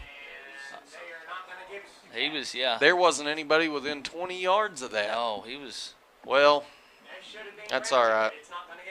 Yeah, it's just one of those things that don't get called. But, hey, I will say, got another shout-out. You can call us, text us. If you call us, we may not answer, so don't do that. Want to give a shout-out to Miss Sheila Parrish. Her and Vivian Lewis and Julio, happy birthday. We love you. And got a flag coming in. Yeah, we're going to have a hold come in. That was caught by Vaughn. Good play, good design. Just unable to get away with a 3rd missed call there. And we've got a hold, and that's going to go against Greenland. So they're gonna accept it and back that thing up 10 yards. Got a couple quick shout-outs I need to give while we got time. Kelly Carlin and family, they say go Cats. Clay Crowley, brother of Coach Doc Crowley, the better looking of the two, says go Cats as well. So Greenland is going to have a third down play coming up, but it's going to be a 3rd and long. 3rd and 18 is what they've got on the board. So Booneville does still have 2 timeouts. Norwood got some pressure. Yeah, and incomplete. It's yeah. That was a interesting play call to me. 3rd and 18. I thought they may just hand that off and force Booneville to burn one of their timeouts. Instead, they elect to go through the air. Quarterback misses his target, and that's going to stop the clock. Booneville's going to get the ball back with a chance to tack on another score. And getting the ball back in the second half to start, this could get out of hand quick for the Greenland Pirates if Booneville's able to move down the field and punch in one more. Yeah, I was going to say, that would work. They've had a couple high snaps. That one wasn't. It was pretty good. Dylan Todd tries to get back there, apply some pressure. Rhett Niedert is just going to let this one go. I don't blame him after that last one. I think he's going to fall down to the 41-yard line, and Booneville's going to get it with 43 seconds. Yes, sir. 2 timeouts. From their own 41. 59 yards needed. Hey, want to give a shout-out real quick to Reed's Hometown Barbecue. Give them a call, 675-2159. Proud sponsors of our play of the game, as well as Black Dog. They're open every day, 11 to 2. They're open tomorrow. Tomorrow is October Days. So check out the places down there. Check out October Days downtown Booneville tomorrow. Niedert goes in motion. Washburn looking the pass and throws it. And it is caught. Dylan Todd. Ball comes out and goes. Todd got on it. They call it. They called a catch. Yeah, he caught the ball. He definitely caught the ball, and it was punched out. A lot of people over here aren't going to like the call, but he caught it, made an athletic play, and then it was punched out. That's by definition a catch. I know that we don't like it over here on this side of the field, but it's a 40-yard pass.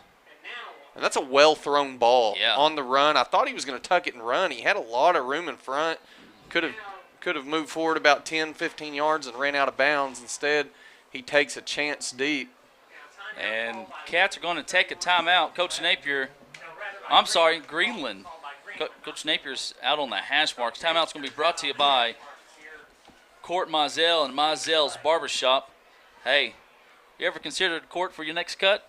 Well, you might as well do it. An old-fashioned service with a modern-day style.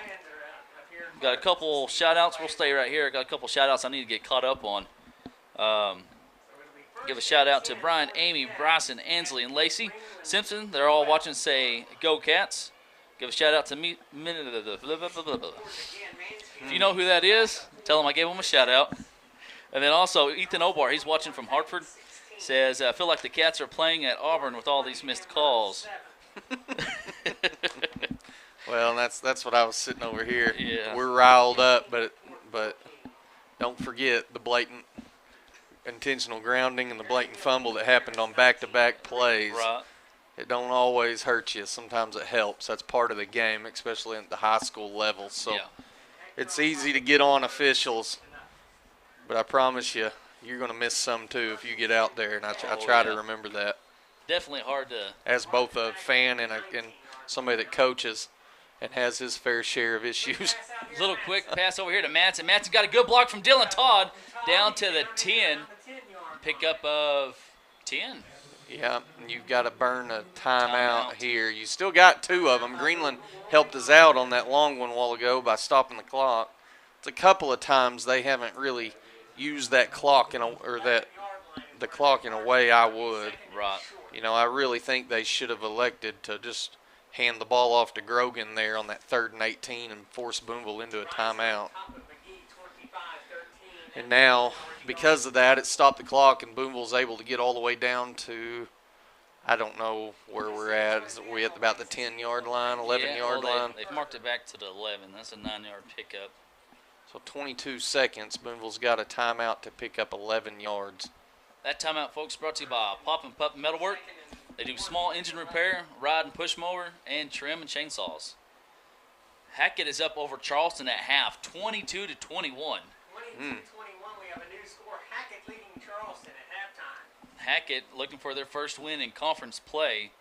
Charleston sitting at 1-1 in conference, tied with Greenland at the moment in conference at 1-1. 22 seconds left to go here in the first half. 27-14 is your score. Ball's on the 11-yard line. 2nd and 1. And Washburn looking to pass. He's got him back to the end zone. It's intercepted. Yeah, he had. And he heads out of the end zone. Should have just took a knee right there. And he's going to be, almost wrapped up at the 2. And he's wrapped up by Dylan Todd at the 10. I think that's going to be one Jace Washburn, when he watches film, he's going to see the wide open guy on the far left there, and he's going to kick himself because he had a guy wide open. I think he got to deciding a little bit early who he was going to throw that to, stared him down, and leads to an interception with 9 seconds. So Booneville unable to take advantage of it, and they're going to go into the half, most likely, hopefully, with this 27-14 lead.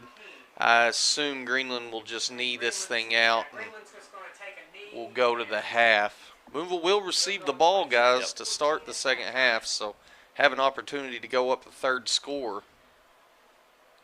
But that's one there that hurts because you really had a chance to bust the thing open.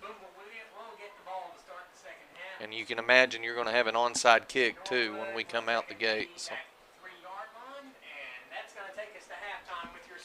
And like you said, Pirates took a knee there, so 27-14 is your score at halftime. We'll take a little break and be right back. And when we come back, folks, we got flags coming in late. Hold on. We may not be going to halftime. Huh. Yeah, there was some jawing going on. Greenland, they're just continuing to run it off the field. Yeah, we're going to have unsportsmanlike against Greenland. So when the Pirates kick off to the Cats will have real good field position. They'll be kicking off from, the 20? Got Sims in here trying to take a chair out. What's up, man? So we'll take a little break. We'll be right back. And when we do, it'll be time for your Shelter Insurance halftime show. You're watching Bearcat Football.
And we're back here at Jonathan Ramey Field. Time for your Booneville Bearcats marching band here, your Shelter Insurance halftime show.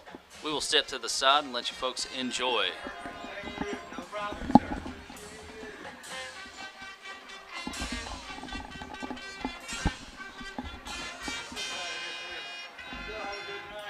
Thank you. You too. Excuse me, sir. Yep. I think something like that happens. Guys lose his license for life. Yep, probably so. That costs his job too bad.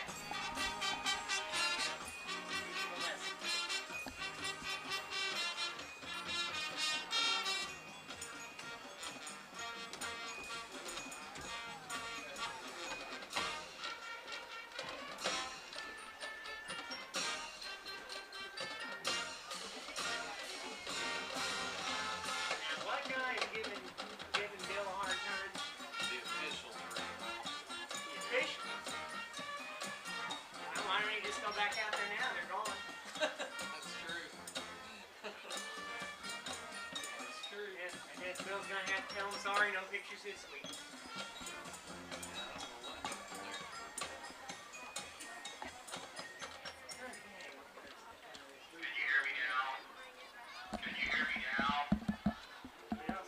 No baby yet. No baby yet. His wife's taking a long time.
direction of Brian Rhodes and Angela Rhodes. And under the field command of drum major Kel Smith. The color guard sponsor is Tina Wilson, and the band intern is Candice Graves. We would like to thank the Booneville Band Boosters for sponsoring the band's meal.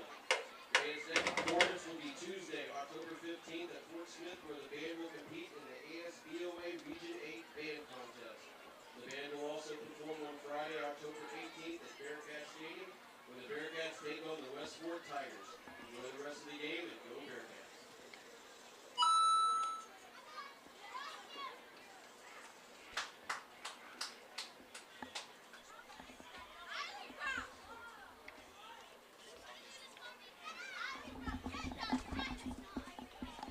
Please welcome to the field the Greenland High School Band under the direction of Matt McCool. The band is led on the field by drum major Talon Marat. Tonight, the band will be performing their fall competition show entitled Saturday Morning in the 80s. The first movement will begin with the Teenage Mutant Ninja Turtles, followed by Inspector Gadget, end with Disney DuckTales featuring Robert Banuelos and Brandon Hopkins. The second movement begins with He-Man, followed by Transformers featuring Dawson Eagle, Robert Banuelos, and the drumline, and end with G.I. Joe. The third and final movement will begin with a video game break that includes themes from Super Mario Brothers and end with the Thundercats. Please give a big hand for your Greenland Pirate Band.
quarterback here, Jonathan Ramey Field.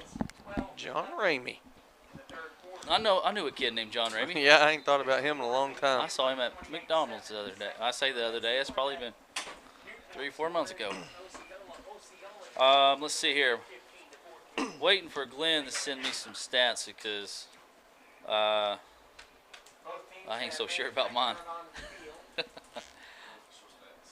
My unofficial stats. I can tell you right now, Nedick's over 100. Warren's got 30, 37, about 50. And then Todd, I think I've missed a couple runs on Todd. Todd's sitting about 50, maybe 60, 70 yards. Well, those did definitely sound unofficial. They did sound official, didn't they? 50 or 60 or 70. That's kind of how I do. That's how I go through life. Yeah. What time are you going to be there? 7 to 8:45, somewhere in there. I guess I could count up Norwood's passing yards. He's had a good game. He's made a lot of good throws. You can tell he's young, sophomore. He's made a lot of inaccurate throws, but just watching him move, watching his pure arm strength, and he has made some really good throws. And he's just going to continue to keep getting better. Talking earlier, I'm under the impression he was a transfer in from Farmington looking for a chance to play early and often. So I don't know if you'll see him here forever, but if he is, they've got a good one for a couple of years anyway. He's got 101 yards with my unofficial stats there. After that penalty at the end of the first half, Cats, I was going to say it's going to be at the, 40, 50? Yeah, with the penalty earlier would be tacked on. I don't know if anybody really knows yet where it's going to be. So. We're talking it through, but got about 30 seconds here till the opening kickoff of the second half. Booneville currently up 27-14, and what's proven to be a little bit different type of a game, man. We were talking a while ago. It's already 8:50 at night. A lot of times games have been over by this point, or getting close to it. So we're in for a long afternoon or a long evening. Booneville's defense struggled early on. Greenland poured on a lot of steam there, able to keep Booneville's defense on the field as well, picking up that onside kick and wearing down that Bearcat defense. Ended up getting them an early 14-6 lead, but since then Booneville's done a good job of cleaning it up. Penalties have been an issue on both sides of the ball, and it ended up with Booneville able to take a couple score lead here. Had an opportunity there at the end to go up even more, and an interception thrown in the back of the end zone put a stop to that. But Booneville is looking to get the ball here. They're going to get excellent starting field position, you would think, but you have to expect, guys, another onside kick. Scoot up some more, fellas, yeah. I'm trying to finish tapping some of this up real quick. Kickoff will come from the 25-yard line because of that unsportsmanlike conduct. So with that penalty, I wonder, do they go ahead and do the onside kick? I mean, if Booneville does get it, they're giving them excellent starting field position. They already would be, but this would really be good. And it looks like they're going to do it.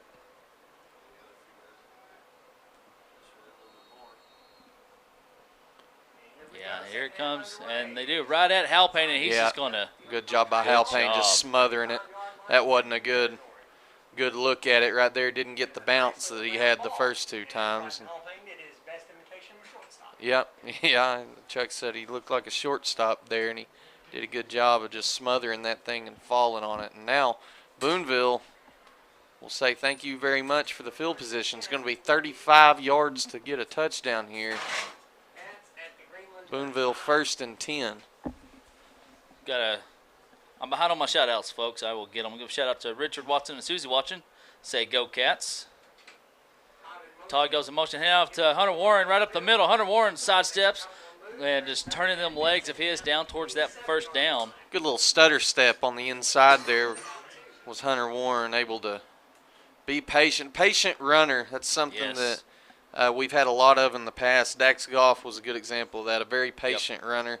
He had the power, but he also had the nimbleness. Nice to do keeper. a good Jace job. Washburn got a man to beat. And he's going to pick up 10. Yeah, Booneville's in business now already. Down inside the 20-yard line here. It looks like the thing's placed at the 15. 11:30 left to go in the third. Cats at the line again. Needed in motion. Damari pull in at fullback, gets the carry, and got flags coming in from everywhere. We're going to have a hold. Yep. Yep, and that's going to be the call, so that's going to back them up 10 there. Booneville had it at the 15, and we'll see where the penalty occurred. Be 10 yards from that spot. Got a special shout out real quick and give a shout out to the Wigtons. They're watching tonight from northeastern Pennsylvania. And got to give a shout out to a classmate of mine and Jake's, old Jake Wigton. Tinley, they're watching. And give them a shout out.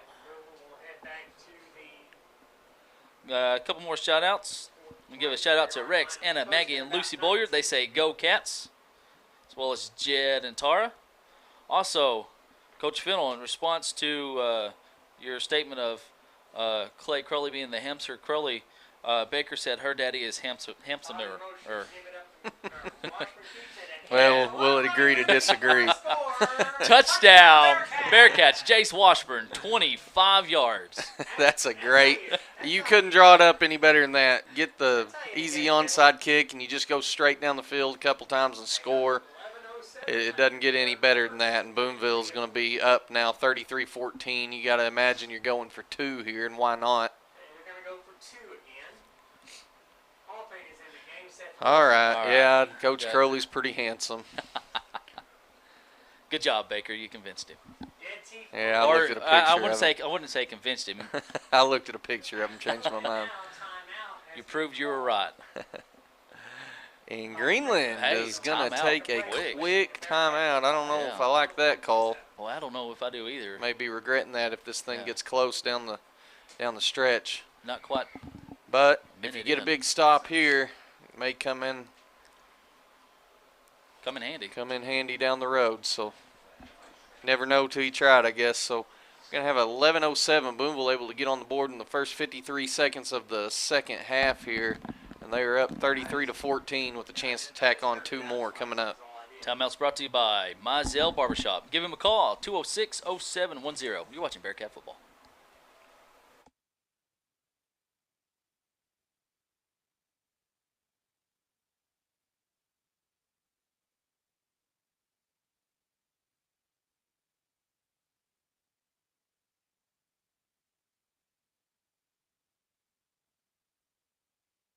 And we're back here at Jonathan Ramey Field. We'll do my shout out again to Mr. Joe Wigton and the Wigton family up there in northeastern Pennsylvania. Give a shout out. I've been told our classmate Jake Wigton is in the house himself right there. Him and Tinley are watching the Cats. They all say go Cats. Hope you all are doing well. Cats rush to the line. T formation here for you Cats. Heavy set to the right. And ball comes out. Jace Washburn picks it up. Friendly bounce. 2 points good. 35-14. Cats catch a break right there. Wasn't what we drew up, but we'll certainly take it. Yeah. Yeah, little rugby, wasn't it? Yeah, it was, wasn't it? Good job by Jace just to maintain his self-control there. It would have been easy to panic on that, and he took a deep breath, got the thing in his hands, was able to take it in for an additional 2 points. So 11:07, 35-14 is your score. Booneville struck early there, now looking to get a big stop and continue to pour on more steam.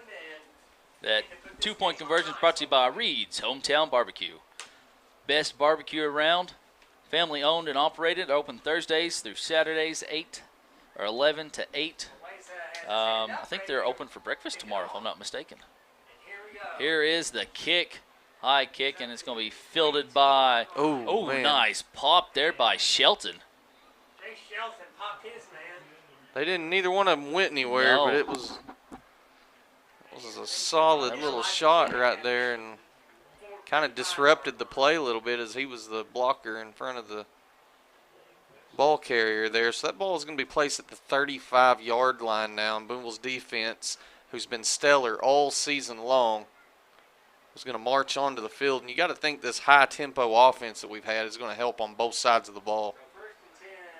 Yeah, you've got prove which team's in better shape is what I'm saying. Yeah, I agree. And then here's the handoff to Grogan up the middle, and he's going to get nowhere. He's sitting around 50 yards there in the first half. Seth Wilson, and they're on the stop. I don't know, Mr. Taney. He may be in the middle. He may be straight through. Got another shout-out I want to do real quick and give a shout-out to Harley, Caitlin, and Harper. They're watching back home. They say, go Cats, go. Yeah, Grogan said he had around 50 yards on the play, but the majority of them have come off of that one run. Other than that, he's had a couple 5-6-yard pickups, but a lot of times he's been hit right at the line or even behind it. Bearcats front's done a good job stopping the run. And, incomplete. That was intended to number 24. There is a flag. Going to have a holding call. Yeah, I'd say we just keep backing it up. I know it would get it to third down, but like the field position here, we'll see what Booneville elects to do. And they are going to accept it, so that's going to back it up 10 more. And that's going to be way back there as the flag come in from behind the line. I think. Yeah. It might have been right at the line, so it's going to be 2nd and 20 as the ball come in right at the line of scrimmage, or the flag did, I'm sorry. So clock is ticking at the 10-minute mark now. 2nd down and 20 coming up. Got a flag again. And that's probably, I'm wondering if it's sideline warning or he's seen something on the line of scrimmage there. False start. Yep, somebody flinched. So I'm going to back it up an additional 5. So 2nd and 25 now. Ball's going to be placed at the 20-yard line. Greenland going the wrong direction. Yeah, definitely are. And I'll tell you what, if your vehicle's ever going the wrong direction, you always stop by Crowley City Service. Let them check it out for you. Or just throw it and drive. Or you can try that first. Try that first, folks. Grogan breaks through, pickup of about, 10 there on that carry. Seth Wilson on the stop for your Cats, as well as Green. That's a good job by Grogan coming through. Hadn't had a lot of room to work. But on that play, he found some real estate out front. And it's still well behind the sticks, 3rd and 15 now, but a little more manageable. Norwood looking to pass. Got some pressure there from Green and pull. Throws and it to incomplete. That should also be grounding. There was no one within 15 yards of And that that's going ball, to bring but up 4th down the here. officials don't have that in their, I guess the Repertoire? officials aren't going to call. yeah, I don't know. Either way, that's going to be a 4th down. It's going to force a punt. Excellent job by the Cats defense there. Getting a little pressure, making the quarterback moves a big part of that. And that was something early on. That line did a good job of protecting them, but as the game has moved on and pushed forward, that line starting to give a little. Looks like we're going to have Nieder back deep for your Cats. You got Seth Wilson back there, kind of be a extra blocker back there for Niedert. Just a low punt. Yeah, let it go and let it roll. That's fine. I think it's going to go out at about the 31-yard line, it looked like. They're going to place it at the 30. Let's see, got a couple more shout-outs. Johnny Wayne Scott said that was a great first, boys. Go Cats. Also, Ken and Kathleen Douglas are watching. They say, go Cats. Love y'all.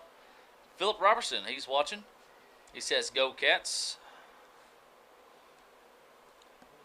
Give a shout-out to J.D. Swaim and Dummy Shepard, watching all the way from the metropolis of Sugar Grove, Arkansas.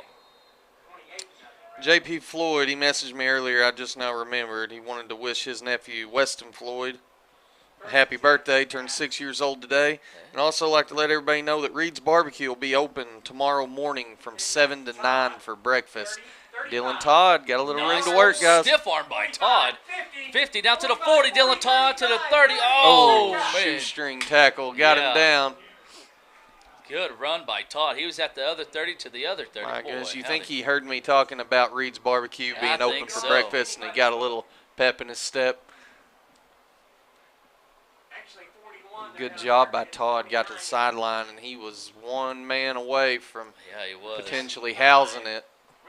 Good game-saving or touchdown saving tackle there by Greenland.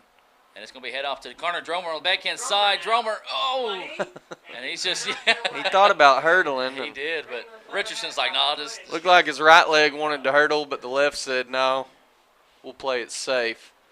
It was a good little run, though. 7-yard pickup. Good job by Dromer. Hadn't had his number called a lot this year, but he's a kid that's got a lot of talent and showed right there. He's able to carry the rock as good as everybody else. 7-yard pickup. 2 receivers to the right. Dromer goes in motion. Ball is not on the ground. Dromer's got it.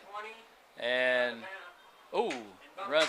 runs into that little, whatever the world they got over there. They need a little barrier. He went underneath it earlier.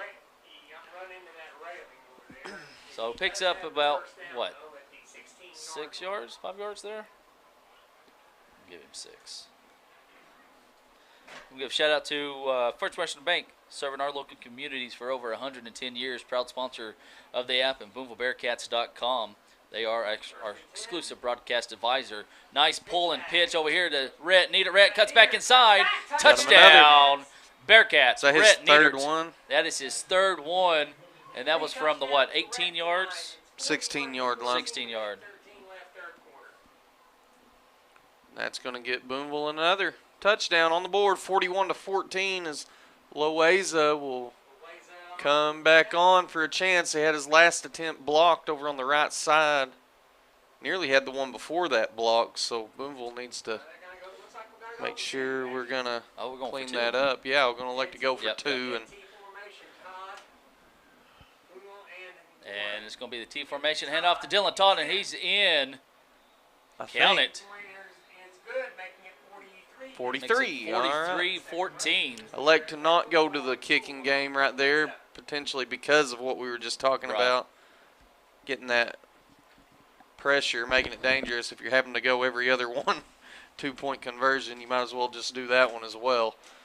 Pushes that thing in. Now the lead is up to 29. If you can get a big stop. Yeah. We were talking about how this is a late night, but if you can get a big stop and punch one more in, that'll help speed things up. See if I can get you folks some halftime scores or some scores. Also want to give some more shout-outs to our sponsors for the app and the website. Union Bank, let Brett Cook and the staff take care of your banking needs. Taylor Niedert of Patriot Utilities and Mayo's Quality Plumbing. Loaiza to do the kicking. Got Coffee and Kavanaugh back deep. Kavanaugh with the ball. Decides to up the middle.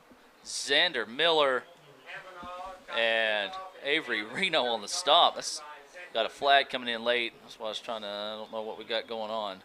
Our kickoff team's done a much better job tonight of staying in their lane and getting the job done. A couple of weeks ago over at Paris, that proved to be a problem. That was really the only problem we were having that night, as Booneville looked really good. We've got something going against Booneville, a little extra curricular activity, so that's going to tack on 15 additional for Greenland, and they're going to have a pretty good starting position here. Like I was saying, the kickoff team has done a much better job tonight, something that we had talked about a couple weeks ago needed to be cleaned up. Yeah. So far, so good on that, as they've done a good job of keeping Greenland really control. In control is on the kick return team. Yep. McGee's up 33-13. Or I'm sorry, Rison's up 33-13 over McGee. Charleston has scored. It's 28-22, 7:58 in the third. Charleston over Hackett. 2 receivers to either side. Norwood, little quick out route here by Vaughn, and he's wrapped up. Oh, good play. Yeah, just by Todd. One guy comes in, gets a hold of him, and Boy, that's two guys I don't want running at me. Damari Poole and Hunter Warren, two biggest guys on the field, flocking to the ball, and you can't go nowhere. It's a good job by all three of those young men. That's going to be a loss of a yard. 2nd and 11 coming up. Ball's at midfield. Let's see here. Perryville's up 28-3 over Paris in the third quarter. You're going to have trips to the left, one to the right. Norwood's your quarterback. Gorgon is to the left of him. And a little quick receiver screen over here, and it's dropped. Is that not? No, it's forward. Okay. 25 there. It's a number we haven't called out tonight. That's Craig Froud. He's a sophomore. Yes, sir. He looked like to me he was attempting to get his eyes upfield, figure out where he was going to go, and forgot to bring the ball with him. So it's a good break for the Cats. 3rd and 11. 7:19 left to go here in the third quarter. Cats showing blitz. They bring some pressure here from Wilson. Grogan has the ball, cuts back over here to the Pirates sideline. That's a good little run by Grogan. Not one that I expected. I thought they'd go back to the air. What that tells me is it's 4-down territory. Yeah. 3rd and long like that, and you hand it off. You're planning on going for it. So 4th and 4 now coming up, much more manageable. What was that again? It's 6 there. 7. 7. So 4th and 4 coming up. Don't get antsy. Don't fall for the hard count. Oh, okay. Thank you.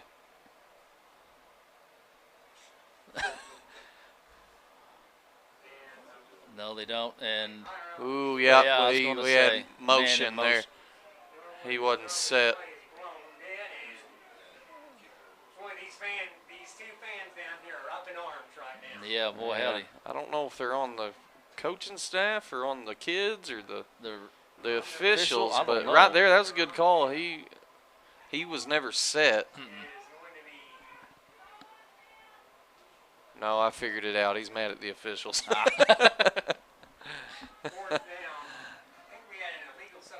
Rivercrest is final. They won 42-7 over Hoxie. Mansfield won. What was that? 52-6. Mansfield over Lavaca. Cats will face Mansfield in 2 weeks at Mansfield. Good job. Don't fall for it here. Yeah. Damari Poole applying some pressure here, and throws it to no one. They were wanting an offsides, but he got back just in time. Oh, Isaac. You said left tackle flinched? So.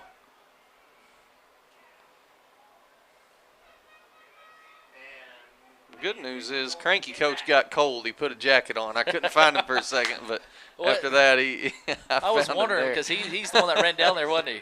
Yeah, so that's, I think they got away with one and don't realize it there with that tackle flinching. But either way, that's going to be a turnover on downs. Good job by the Cats defense there, getting a big stop, and now they're a touchdown away from getting that clock rolling. Wilson, or not Wilson, but Warren. I mean, it'd be nice to see Wilson at fullback. Warren's at fullback, though. He goes in motion. Wow, this is something new here. Washburn's throw, and got Nieder, and oh, man. Almost picked off by Eubanks. Eubanks, that's about 3 times Eubanks has almost had a play for the Pirates. In fact, if he times that jump a little bit better, he does house that. He got up, and he hung up there as long as he could, but just unable to get it off the tip of his fingers, and Booneville catches a break there, tried a little different wrinkle, and almost cost him a score. 2 receivers to the right. Niedert is in at left, halfback. Todd and goes in motion from the right. Todd cuts back inside. Todd's going to be close to that first down, and he's going to be wrapped up at that mark. Right at it. I don't know if they're going to call him a yard, half a yard short maybe. No, they're going to give it to him. All right. So I can't. From the angle, it's hard to tell exactly where they're placing it, but they're going to. No, I'm calling one. Well, the official pointed. Yeah. And now they're going to elect to measure or just go ahead and mark it a little short. Either way, clock is ticking. Well, no, it's not. Should be ticking. And here we go. Now we got it going. So we're under the 6-minute mark. 3rd and short. Everybody's in tight for you Cats. Todd goes in motion from the right. Hand up to Hunter Warren. First down for you Cats. Hunter Warren still on his feet. Down to the 18-yard line. First down's brought to you by Crowley City Service. Yeah, this offense is just gashing them at this point. It's run play after run play. Offensive line is having their way with their boys up front, and that's I've said it several times. I think that is a testament. I think that's a testament to us playing this hurry up, quick tempo offensive game plan. Right. We're getting them a little tired and worn down. Now, right there, that's the downside of the up-tempo offense. You've got to make sure everybody's on the same page and gets set, and right there somebody wasn't quite ready to go. So that's going to back them up 5, 1st and 15 now. Let's see here. Try to get you folks some more scores. Nieder in at left halfback. Todd's your right halfback. Warren's under, or not under center. Boy, howdy. Nieder at the pitch on the right-hand side, up to about the 15. Cuts back inside. Nice move. Gets him back down to the 6-yard line. It's a pick up about 12, 14 yards there for Nieder. I couldn't see it, but I'm going to take your word for it because I thought he was going to be run out at about the, 15, between the 15, 20-yard line. Didn't look like he had anywhere to go. Warren with the handoff on the right-hand side, dives forward, flags coming in late.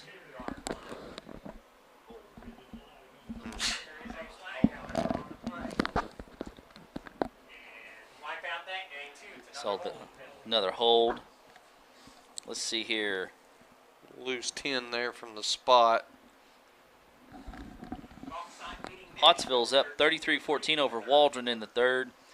Mina and Ozarks tied 18 apiece in the third. Mina's undefeated on the year.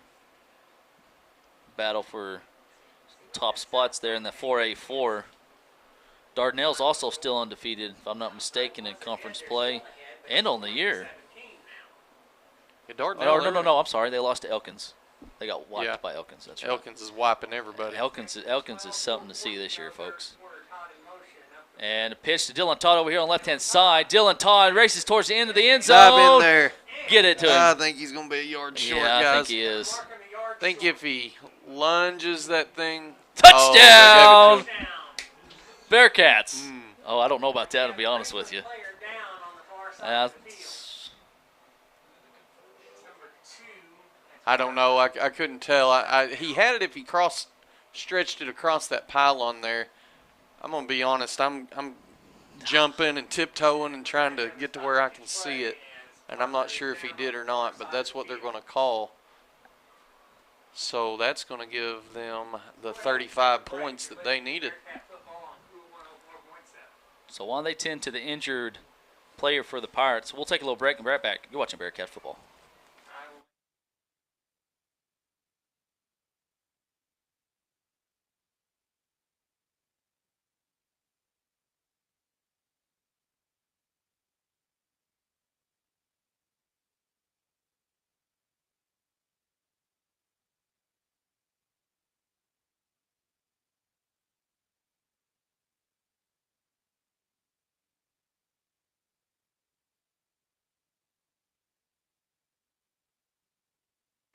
And we're back here, Greenland, Arkansas.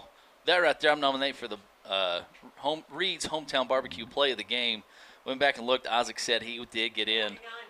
I mean, they counted it as a touchdown, but nice effort there by Todd, just diving forward. I hope they got a picture of that. Yeah, he had to get to that pylon. And just enough room to get there as we've got Loaiza out now to attempt the kick. We get this, we'll hit the 50-point mark.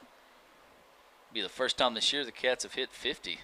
And no matter what, guys, that's going to get that clock running. Yeah. So we're now in the Arkansas sportsmanship rule section of tonight's ball game. Snap. Kick is up, and it is good. 50-14 is your score. 4:30 left to go here in the third quarter. Dad texted me. Mina is up 35-18, so what I saw on Fearless is wrong.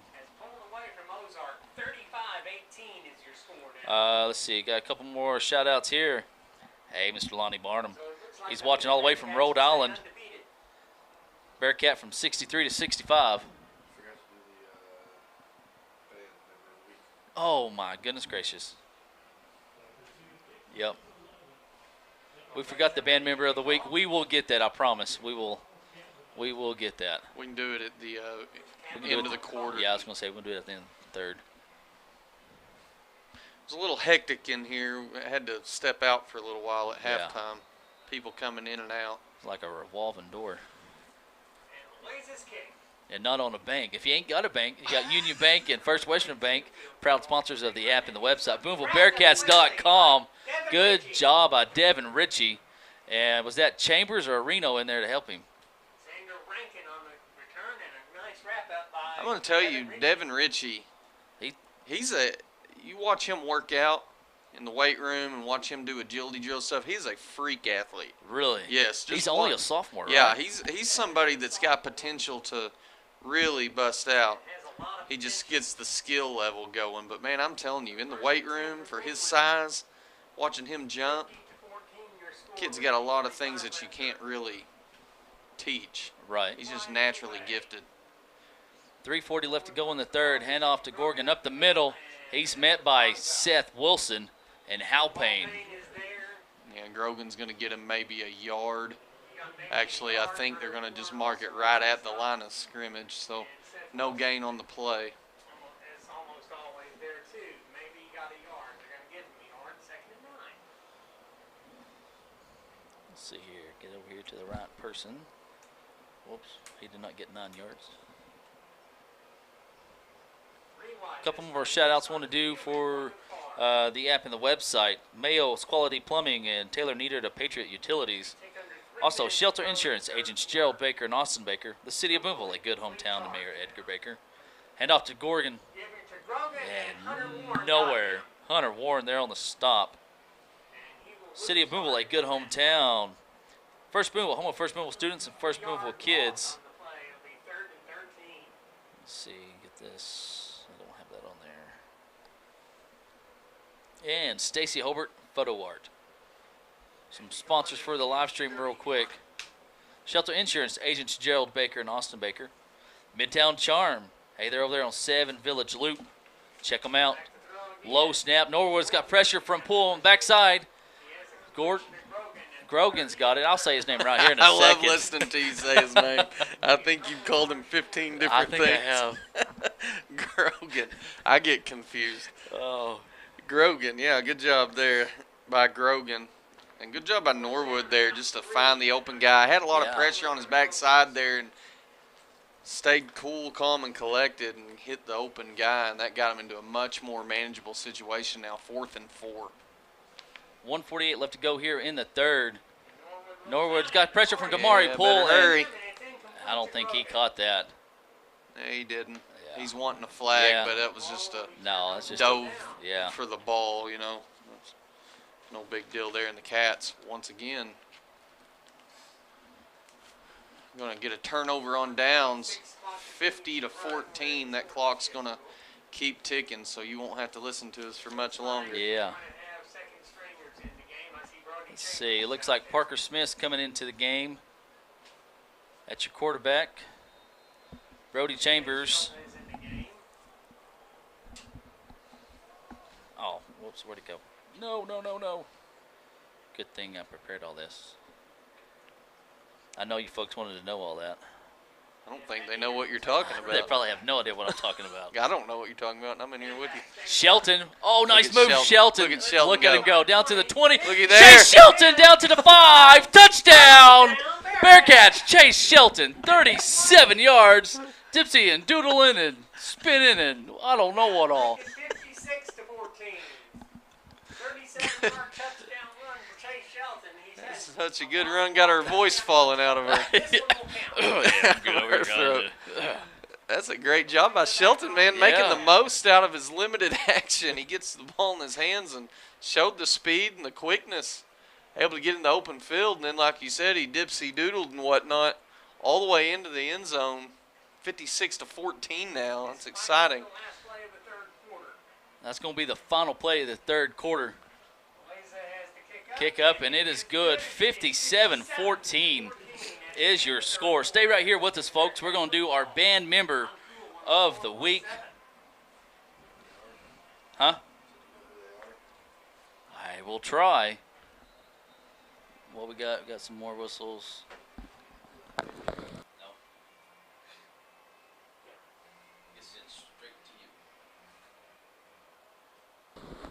I'll let you read it, Isaac, since you're over there. Go ahead, Jake. Okay, I'll read it. You're closer. All right, this week we're proud to highlight Ben Hong, senior member of the Bearcat Band and the son of Helen Lay.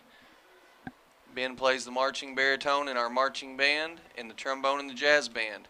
He selflessly dedicates his free time to helping younger students at the junior high football games, embodying the spirit of a positive role model. Ben's reliability and willingness to support others makes him an invaluable part of our band's family. Again, Band Member of the Week, sponsored by Shelter Insurance and agents Jerald Baker and Austin Baker. Congratulations, Ben. Xander Miller there on the stop. I know y'all missed that, but he just returned it up about 20 yards. Nothing, just another good job. There is a flag. We do have a flag. It's a holding against the Pirates. But another good job, like you said earlier, the kick return team. I've been really impressed with those guys. They've done really good. Several guys that's been making the stomps. You got Avery Reno out there, Richie, as we just mentioned a while ago, and then Miller doing a pretty good job there on the kickoff team for your Cats. Guys, at the end of the first quarter, this looked like it was going to be a ball game. Yes.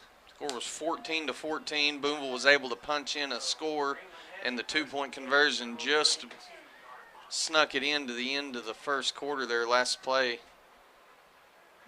And since that moment, it's been all Bearcats as they've tacked on 57 total points. And since that moment, Greenland has yet to cross the goal line here. Booneville done a good job on defense of cleaning it up a bit. Grogan up the middle. Cutler Haller there on the stop. Cutler Haller. Hadn't said his name a lot tonight, but he's made some big plays. Had a big boy touchdown last week. Yes, he did. After he made that play, I texted him, and it couldn't have been just a second after he got in that locker room. He texted me back, went straight to that phone. He said it felt good, and it was a good play. He's a hard-working kid too. Yeah. I'm waiting to see him maybe run the ball, maybe throw it or something, little Trayola thing for the Razorbacks, kind of back in the day. Grogan there on the handoff. Xander Miller again on the stop. Get over here on the right page. Xander, he's got 2 tackles, 2 assisted, and that tackle there gives him 2. Who else we got out here for your Cats? Got Cutler out there. Cutler Haller, number 52. 62 is Connor Mayo. 59 is Xander Miller. You got, who else we have out there, guys? You got some starters, some backup guys. Pachinik's in at middle linebacker for your Cats. Norwood. And, Seth Wilson got a hand on it. And he's... Yeah, they're wanting a flag. Yeah. Wilson didn't realize the ball was dropped. Yeah. And that's the deal. That's a discretionary deal. Yeah. If it feels extra, you're going to call it. But if it's one of those situations where it's just making a play on the ball, in the heat of the moment, it's hard to see what you can see from up here in section 15. Give a shout out to some sponsors for the live stream. Shelter Insurance agents Jerald Baker and Austin Baker. Airmaster Inc. Give Corey and Lance a call. Also Midtown Charm. Got a flag. Lay a game.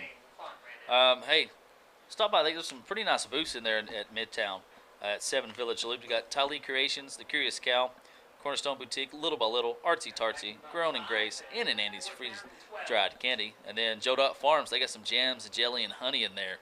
Stop on down by there. They'll be doing our offensive and defensive player of the game. Did that.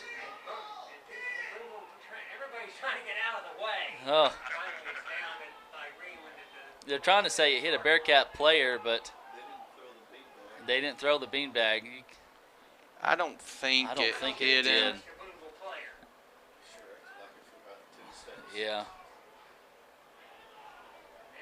They're going to talk about it, and they're not giving it to him. And there's going to be some people leave. Fan headed down toward the railing. Yeah.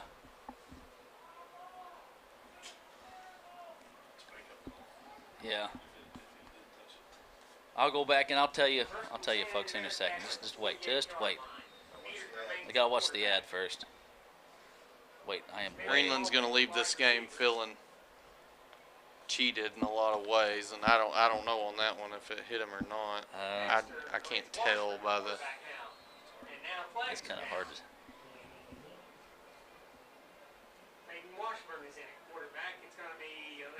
I don't think it hit him. It was close. I ain't gonna lie. It was close, but I don't think it hit him. It may have. I'm not. Greenland players trying to push Booneville players into the ball. That's awful Can't close. see it. So it's going to back it up a little bit now. 1st and 15 as the clock is ticking under the 6-minute mark now. Taden Washburn is in at quarterback. Levi McMaster's going to have a first down. And he's going to be down to the 41-yard line in Greenland territory. Boone Nice will run continue, there. and even with the second team here to gash this Pirate defensive front. Pickup of 12. First down's brought to you by Crowley City Service. Also give a shout out to Pop and Pup Metalwork LLC. Give JD and Jason a call, 675-6609. So, Mizell's Barbershop, 206-07-110. McMaster picks up 3 yards there on that carry. Kyle Myers into the game. Got Myers in there. Also, Mayo's in at center. Wheeler is your left guard. I'm sorry, left tackle. Elijah Draper is your left guard. Got Richie in there. Devin Richie, number 1. Halpane's in. Swin is your left halfback. Richie is your right halfback. McMaster is your fullback. And Richie goes in motion. Richie gets the ball over here on the left-hand side. Runs his own guy over down to the 30. Still on his feet down to the 26. 27-yard line. Good run by Richie. Picks up the first down. Brought to you by Crowley City Service. Sitting on this over here. Jake can't move. You stood up, and when you sit down, you got a hold of my cable and nearly yanked me in the floor. You're strong. I would say I work out, but that's a lie. Hard to tell by looking at you. Yeah, I don't know about that. Yeah, that's a good job by Richie. If he doesn't run into his own guy, he's probably got a little bit more. Yeah. Alpine splits out to the right. Richie goes in motion. Swint gets the ball on the right-hand side. Raleigh Swint down to the 15, 10, 5. Oh, I thought he was going in. Down to the 3-yard line. What a pickup there by the sophomore. Riley Swint with a big run. That was a, 10, 15-yard run by Swint? Yeah, I mean. Sure. I'll give him 15. I agree with you, man. 1st and 10. I'm not sure. I'm not. At the 3. My ADHD doesn't allow for me to remember where the ball was before that play, but it's a good job by Swint. Give it to him again. Yeah. Oh, McMaster turning them legs. And he's got some push from us. Oh, he's saying They're down. gonna say he's down, so he's going to be at the 1-yard line now. 2nd and goal coming up. It's a 3-yard pickup. 3:23 left in the game. Booneville going to have an opportunity to punch in and get 6 or 7 more on the board and cross the 60-point mark. Isaac's over here telling the play. That was what. Oh, he's saying what they should run. Same formation here. Washburn under center, Tatum that is, and he's going to keep it. Touchdown, Bearcats. Tatum Washburn, 4 yards. That'll make it 63. Jake about fell again, folks. He's over, just super excited.